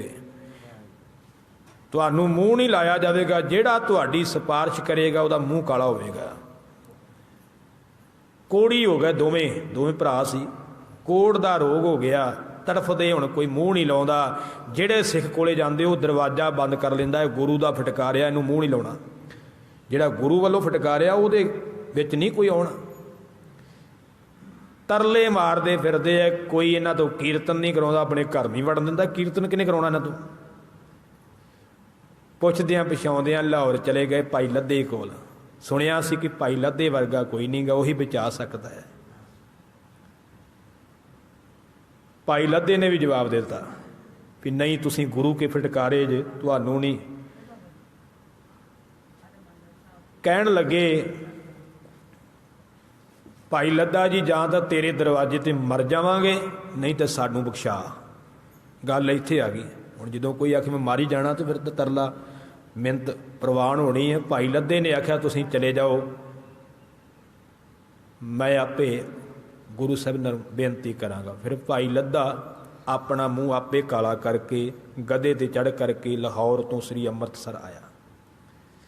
ਸਤਿਗੁਰਾਂ ਨੂੰ ਪਤਾ ਲੱਗਾ, ਸਿੰਘਾਸਨ ਤੋਂ ਉੱਠ ਕੇ ਦੌੜੇ, ਜਾ ਗਧੇ ਤੋਂ ਲਾਇਆ। ਆਖਿਆ ਭਾਈ ਲੱਦਾ ਜੀ ਇਹ ਕੀ ਕੀਤਾ ਜੀ? ਆਖਿਆ ਮਹਾਰਾਜ ਤੁਹਾਡਾ ਹੁਕਮ ਮੰਨਿਆ, ਤੁਸੀਂ ਆਖਿਆ ਵੀ ਇਹਨਾਂ ਦੀ ਫਰਮਾਇਸ਼ ਨਹੀਂ ਕਿਸੇ ਨੇ ਕਰਨੀ, ਇਹਨਾਂ ਨੂੰ ਬਖਸ਼ਣਾ ਨਹੀਂ ਗਾ, ਤੇ ਮਹਾਰਾਜ ਤੁਹਾਡਾ ਹੁਕਮ ਸੀ ਵੀ ਜਿਹੜਾ ਆਵੇਗਾ ਇਹਨਾਂ ਵੱਲੋਂ ਉਹਦਾ ਮੂੰਹ ਕਾਲਾ ਕੀਤਾ ਜਾਵੇਗਾ, ਗਧੇ ਤੇ ਚੜਾਇਆ ਜਾਵੇਗਾ। ਮਹਾਰਾਜ ਮੈਂ ਪਹਿਲਾਂ ਹੀ ਹੁਕਮ ਮੰਨ ਲਿਆ। ਮਾਰੇ ਘੁੱਟ ਕੇ ਕਲੇਜੇ ਨਾਲ ਲਾਇਆ। ਆਖਿਆ ਭਾਈ ਲੱਦਾ ਤੂੰ ਪਰਉਪਕਾਰੀ ਧੰਨ ਹੈ। ਉਦੋਂ ਤੋਂ ਭਾਈ ਲੱਦਾ ਪਰਉਪਕਾਰੀ ਨਾ ਪਿਆ। ਆਪਣੇ ਨੇੜੇ ਆ ਪਿੰਡ ਭਾਈ ਲੱਦੂ। ਸੋ ਗੁਰੂ ਪਿਆਰ ਵਾਲਿਓ, ਭਾਈ ਲੱਦਾ ਕਹਿਣ ਲੱਗਾ ਮਹਾਰਾਜ ਬਖਸ਼ ਲਓ, ਅਸੀਂ ਤੁਹਾਡੇ ਬੱਚੇ ਹਾਂ। ਜੈਸਾ ਬਾਲਕ ਭਾਏ ਸੁਭਾਈ, ਲੱਖ ਅਪਰਾਧ ਕਮਾਵੈ, ਕਰ ਉਪਦੇਸ਼ ਝਿੜਕੇ ਬਹੁ ਭਾਤੀ, ਬਹੁੜ ਪਿਤਾ ਗਲ ਲਾਵੈ, ਪਿਛਲੇ ਔਗਣ ਬਖਸ਼ ਲਏ, ਪ੍ਰਭ ਆਗੈ ਮਾਰਗ ਪਾਵੈ। ਮਹਾਰਾਜ ਬਖਸ਼ ਲਓ। ਮਹਾਰਾਜ ਕਹਿੰਦੇ ਭਾਈ ਲੱਦਿਆ ਬਖਸ਼ਣ ਵਾਲੇ ਤਾਂ ਨਹੀਂ ਹੈਗੇ, ਬਖਸ਼ਣੇ ਤੇ ਨਹੀਂ ਸੀ, ਪਰ ਤੂੰ ਆ ਗਿਆ, ਹੁਣ ਅਸੀਂ ਇਹਨਾਂ ਨੂੰ ਬਖਸ਼ਣਾ ਹੀ ਬਖਸ਼ਣਾ ਹੈ। ਵੇਖੋ ਗੁਰੂ ਬਖਸ਼ੇਗਾ ਜੇ ਬਖਸ਼ੂਗਾ, ਉਹਦਾ ਹੋਰ ਨਹੀਂ ਕੋਈ ਬਖਸ਼ ਸਕਦਾ। ਮਹਾਰਾਜ ਕਹਿੰਦੇ ਭਾਈ ਲੱਦਿਆ ਤੇਰੇ ਕਰਕੇ ਬਖਸ਼ਣ ਲੱਗੇ ਆ। ਵੇਖੋ ਸਿੱਖ ਨੂੰ ਵੀ ਕਿੰਨੀ ਵਡਿਆਈ ਦਿੱਤੀ ਹੈ ਵੀ ਸਿੱਖ ਵੀ ਕਿਸੇ ਦਾ ਭਲਾ ਕਰ ਸਕਦਾ, ਸਿੱਖ ਵੀ ਕਿਸੇ ਨੂੰ ਬਖਸ਼ਾ ਸਕਦਾ, ਪਰ ਹੋਵੇ ਕੋਈ ਸਿੱਖ ਪੂਰਾ ਗੁਰੂ ਦਾ। ਮਹਾਰਾਜ ਕਹਿੰਦੇ ਭਾਈ ਲੱਦਿਆ ਇਹਨਾਂ ਨੂੰ ਕਹੋ ਜਿਹੜੇ ਮੂੰਹ ਨਾਲ ਗੁਰੂ ਦੀ ਨਿੰਦਿਆ ਕੀਤੀ ਉਸੇ ਮੂੰਹ ਨਾਲ ਗੁਰੂ ਦੀ ਸਿਫਤ ਕਰਨ ਬਖਸ਼ੇ ਜਾਣਗੇ। ਫਿਰ ਭਾਈ ਸੱਤੇ ਤੇ ਬਲਵੰਡੇ ਨੇ ਪਹਿਲੇ ਪਾਤਸ਼ਾਹ ਤੋਂ ਲੈ ਕਰਕੇ ਪੰਜਵੇਂ ਪਾਤਸ਼ਾਹ ਤੱਕ ਸਿਫਤ ਕੀਤੀ ਤੇ ਫਿਰ ਇਹ ਬਖਸ਼ੇ ਗਏ। ਤੇ ਇਹਨਾਂ ਦੀ ਉਹ ਸਿਫਤ ਰੂਪੀ ਬਾਣੀ ਜਿਹੜੀ ਗੁਰੂ ਗ੍ਰੰਥ ਸਾਹਿਬ ਦੇ ਵਿੱਚ ਅੱਜ ਵੀ ਦਰਜ ਹੈ। 966 ਅੰਗ ਤੇ ਗੁਰੂ ਅਰਜਨ ਸਾਹਿਬ ਨੇ ਉਹ ਭਾਈ ਸੱਤੇ ਤੇ ਬਲਵੰਡੇ ਦੀ ਬਾਣੀ ਦਰਜ ਕੀਤੀ ਹੈ, ਜਿਹਦਾ ਸਿਰਲੇਖ ਰੱਖਿਆ ਹੈ ਰਾਮ ਕਲੀ ਕੀ ਵਾਰ ਰਾਏ ਬਲਵੰਡ ਤਥਾ ਸੱਤੈ ਡੂਮ ਆਖੀ। ਹੋਰ ਨਹੀਂ ਜੇ ਵਿੱਚ ਕੋਈ ਆ ਸਕਦਾ, ਗੁਰੂ ਬਖਸ਼ ਸਕਦਾ ਹੈ। ਤੇ ਕਿਸ ਥਾਂ ਰੋਵੈ ਰੋਜ਼, ਕਿੱਥੇ ਰੋਵੇਂਗਾ ਰੋਈ ਜਾ, ਥਾਂ ਥਾਂ ਜਾ ਕੇ ਮੜੀਆਂ ਤੇ ਕਬਰਾਂ ਤੇ ਮੱਥੇ ਟੇਕ ਰੋਂਦਾ ਰਹੇ, ਕਿਸੇ ਨੇ ਬਖਸ਼ਣਾ, ਗੁਰੂ ਹੀ ਬਖਸ਼ ਸਕਦਾ। ਕੀਤਾ ਕਿਛੂ ਨਾ ਹੋਵੈ ਲਿਖਿਆ ਧੁਰ ਸੰਜੋਗ। ਮਾਰੇ ਕਹਿੰਦੇ ਜੋ ਧੁਰ ਤੋਂ ਲਿਖਿਆ ਉਹ ਹੋਣਾ ਹੈ, ਤੇਰਾ ਕੀਤਾ ਕੁਝ ਨਹੀਂ ਹੋਣਾ। ਜਿੰਨੇ ਮਰਜ਼ੀ ਯਤਨ ਕਰ ਲੈ, ਵਿਸਥਾਰ ਤਾਂ ਇੱਕ ਇੱਕ ਪੰਕਤੀ ਤੇ ਜਿੰਨਾ ਮਰਜ਼ੀ ਕਰ ਲਈਏ, ਕਿਉਂਕਿ ਜਦੋਂ ਤੇਰਾ ਅੰਤ ਸਮਾਂ ਆ ਗਿਆ ਉਦੋਂ ਤੇਰੇ ਕੁਝ ਨਹੀਂ ਹੋਣਾ। ਤੇਰੇ ਤੋਂ ਪਹਿਲਾਂ ਪਹਿਲਾਂ ਜੋ ਕੁਝ ਕਰ ਲਏ ਉਹ ਹੋ ਸਕਦਾ ਹੈ। ਭਗਤ ਕਬੀਰ ਜੀ ਦਾ ਬਚਨ ਪੜ੍ਹਦੇ ਹਾਂ, ਜਬ ਲਗ ਜਰਾ ਰੋਗ ਨਹੀਂ ਆਇਆ, ਜਬ ਲਗ ਕਾਲ ਗ੍ਰਸੀ ਨਹੀਂ ਕਾਇਆ, ਜਬ ਲਗ ਬਿਕਲ ਭਈ ਨਹੀਂ ਬਾਨੀ, ਭਜ ਲੈ ਹੇਰੇ ਮਨ ਸਾਰਗ ਪਾਣੀ।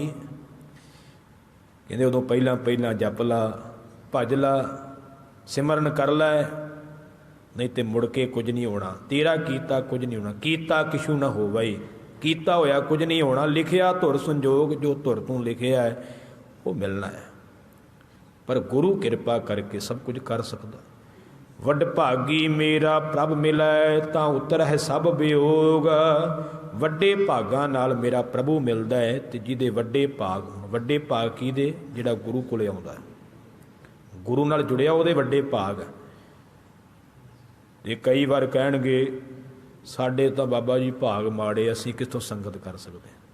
ਕਈਆਂ ਦਾ ਬਹਾਨਾ, ਗੁਰਮੁਖੋ ਜੇ ਭਾਗ ਮਾੜੇ ਆ, ਪਤਾ ਲੱਗ ਗਿਆ ਸਾਨੂੰ ਆਪਣੇ ਆਪ ਦਾ ਵੀ ਸਾਡੇ ਭਾਗ ਮਾੜੇ ਆ, ਫਿਰ ਤਾਂ ਗੁਰੂ ਕੋਲੇ ਵੱਧ ਜਾਣਾ ਚਾਹੀਦਾ ਤਾਂ ਕਿ ਚੰਗੇ ਹੋਣ। ਤੇ ਜੇ ਆਪਾਂ ਇਹ ਬਹਾਨਾ ਬਣਾ ਲਈ ਵੀ ਸਾਡੇ ਭਾਗ ਮਾੜੇ ਆ ਵੀ ਅਸੀਂ ਤਾਂ ਗੁਰੂ ਕੋਲੇ ਆ ਨਹੀਂ ਸਕਦੇ, ਤੇ ਫਿਰ ਗੁਰਮੁਖੋ ਚੰਗੇ ਕਿੱਥੋਂ ਹੋਣਗੇ? ਚੰਗੇ ਕਰਨ ਵਾਲਾ ਤੇ ਗੁਰੂ ਆ, ਤੇ ਗੁਰੂ ਤੋਂ ਆਪਾਂ ਦੂਰ ਹੋ ਗਏ। ਜੇ ਸਮਝ ਹੀ ਪੈ ਗਈ ਹੈ ਵੀ ਭਾਗ ਮਾੜੇ ਆ, ਤੇ ਬਹੁਤ ਵੱਡੀ ਗੱਲ ਜਿਹਨੂੰ ਇਹ ਸਮਝ ਪੈ ਗਈ ਹੈ। ਤੇ ਮਾੜੇ ਭਾਗਾਂ ਵਾਲਿਆਂ ਨੂੰ ਤਾਂ ਸਗੋਂ ਵੱਧ ਆਉਣਾ ਚਾਹੀਦਾ ਗੁਰੂ ਸਾਹਿਬ ਕੋਲੇ, ਤਾਂ ਕਿ ਉਹਦੇ ਚੰਗੇ ਹੋ ਸਕਣ। ਪਾਸਾ ਨਹੀਂ ਵੱਟਣਾ ਚਾਹੀਦਾ ਇਹ ਬਹਾਨਾ ਬਣਾ ਕੇ ਵੀ ਸਾਡੇ ਭਾਗ ਮਾੜੇ ਆ, ਅਸੀਂ ਗੁਰੂ ਕੋਲੇ ਕਿਵੇਂ ਜਾ ਸਕਦੇ। ਜਿਨ੍ਹਾਂ ਦੇ ਵੱਡੇ ਭਾਗ ਕਿਹਨਾਂ ਦੇ, ਜਿਹੜੇ ਗੁਰੂ ਨਾਲ ਜੁੜ ਗਏ। ਤੇ ਵੱਡੇ ਭਾਗਾਂ ਵਾਲਿਆਂ ਨੂੰ ਮੇਰਾ ਮਾਲਕ ਮਿਲਦਾ ਹੈ, ਤੇ ਜਿਨ੍ਹਾਂ ਨੂੰ ਮੇਰਾ ਮਾਲਕ ਮਿਲ ਜਾਵੇ, ਮਹਾਰਾਜ ਕਹਿੰਦੇ ਉਤਰ ਹੈ ਸਭ ਵਿਯੋਗ। ਤਾਂ ਉਤਰ ਹੈ ਸਭ ਵਿਯੋਗ, ਵਿਯੋਗ ਦਾ ਅਰਥ ਵਿਛੋੜਾ। ਉਹਨਾਂ ਦੇ ਵਿਛੋੜੇ ਸਾਰੇ ਉਤਰ ਜਾਂਦੇ, ਲੈ ਜਾਂਦੇ ਨੇ, ਉਹ ਨਹੀਂ ਫਿਰ ਵਿਛੜਦੇ, ਉਹ ਸਦਾ ਵਾਸਤੇ ਨਾਨਕ ਲੀਨ ਭਇਓ ਗੋਬਿੰਦ ਸਿਉ, ਜਿਉ ਪਾਣੀ ਸੰਗ ਪਾਣੀ ਵਾਹਿਗੁਰੂ ਵਿੱਚ ਲੀਨ ਹੋ ਜਾਂਦੇ ਨੇ। ਨਾਨਕ ਕਉ ਪ੍ਰਭ ਰਾਖ ਲੇਹ, ਮੇਰੇ ਸਾਹਿਬ ਬੰਦੀ ਮੋਚ। ਅਖੀਰਲੀਆਂ ਪੰਕਤੀਆਂ ਵਿੱਚ ਸਤਿਗੁਰੂ ਜੀ ਅਰਦਾਸ ਕਰਨ ਦੀ ਦਾਤ ਸਾਨੂੰ ਬਖਸ਼ਿਸ਼ ਕਰ ਰਹੇ ਨੇ ਕਿ ਉਸ ਵਾਹਿਗੁਰੂ ਅੱਗੇ ਅਰਦਾਸ ਕਰਕੇ, ਸੱਚੇ ਪਾਤਸ਼ਾਹ ਮੈਨੂੰ ਰੱਖ ਲੈਣਾ ਕਰ, ਹੇ ਮੇਰੇ ਮਾਲਕ ਬੰਦੀ ਮੋਚ। ਬੰਧਨਾਂ ਤੋਂ ਮੋਚ, ਮਚਾਉਣ ਵਾਲੇ, ਭਾਵ ਬਚਾਉਣ ਵਾਲੇ। ਮੋਚ ਦਾ ਅਰਥ ਹੁੰਦਾ ਕੱਟਣਾ, ਕੱਢਣਾ। ਜਿਵੇਂ ਮੋਚਨਾ ਹੁੰਦਾ ਨਾ, ਮੋਚਨੇ ਨਾਲ ਕੋਈ ਚੀਜ਼ ਖਿੱਚ ਕੇ ਕੱਢ ਲਈਦੀ। ਭਾਵੇਂ ਮੋਚਣ ਵਾਲਾ, ਬਚਾਉਣ ਵਾਲਾ। ਹੇ ਮੇਰੇ ਮਾਲਕ, ਬੰਧਨਾਂ ਤੋਂ ਬਚਾਉਣ ਵਾਲੇ ਤੁਸੀਂ, ਤੇ ਮੈਨੂੰ ਵੀ ਰੱਖ ਲੈਣਾ ਕਰੋ। ਕਿੱਦਾਂ ਬਚਾਉਂਦੇ ਨੇ ਮਾਲਕ ਬੰਧਨਾਂ ਤੋਂ? ਜਿਵੇਂ ਗਵਾਲੀਅਰ ਦੇ ਕਿਲ੍ਹੇ ਵਿੱਚ 52 ਰਾਜਿਆਂ ਨੂੰ ਬਚਾ ਕੇ ਲਿਆਏ ਸੀ। ਉਹ ਇਤਿਹਾਸ ਮੈਂ ਤੁਹਾਨੂੰ ਅੱਗੇ ਜਾ ਕੇ ਸੁਣਾਵਾਂਗਾ। ਆਉਣ ਵਾਲਾ ਦਿਨ ਬੰਦੀ ਛੋੜ ਦਿਵਸ 19 ਤਰੀਕ ਨੂੰ, ਮੱਸਿਆ ਵਾਲੇ ਦਿਨ ਹੀ ਨਾ। ਧਿਆਨ ਦੇਣਾ ਗੁਰੂ ਪਿਆਰ ਵਾਲਿਓ, ਉਸ ਦਿਨ ਤੇ ਤੁਹਾਨੂੰ ਉਹ ਇਤਿਹਾਸ ਸੁਣਾਵਾਂਗੇ ਵੀ ਕਿਵੇਂ 52 ਰਾਜਿਆਂ ਨੂੰ ਰਿਹਾ ਕਰਾ ਕੇ ਲਿਆਏ ਸੀ। ਇਹ ਉਹ ਸਤਿਗੁਰੂ ਹੀ ਬੰਦੀ ਮੋਚ ਹੈ, ਹੋਰ ਨਹੀਂ ਕੋਈ। ਬੰਧਨਾਂ ਤੋਂ ਛੁਟਕਾਰਾ ਕਰਾਉਣ ਵਾਲੇ ਸਤਿਗੁਰੂ ਪਾਤਸ਼ਾਹ ਜੀ ਨੇ।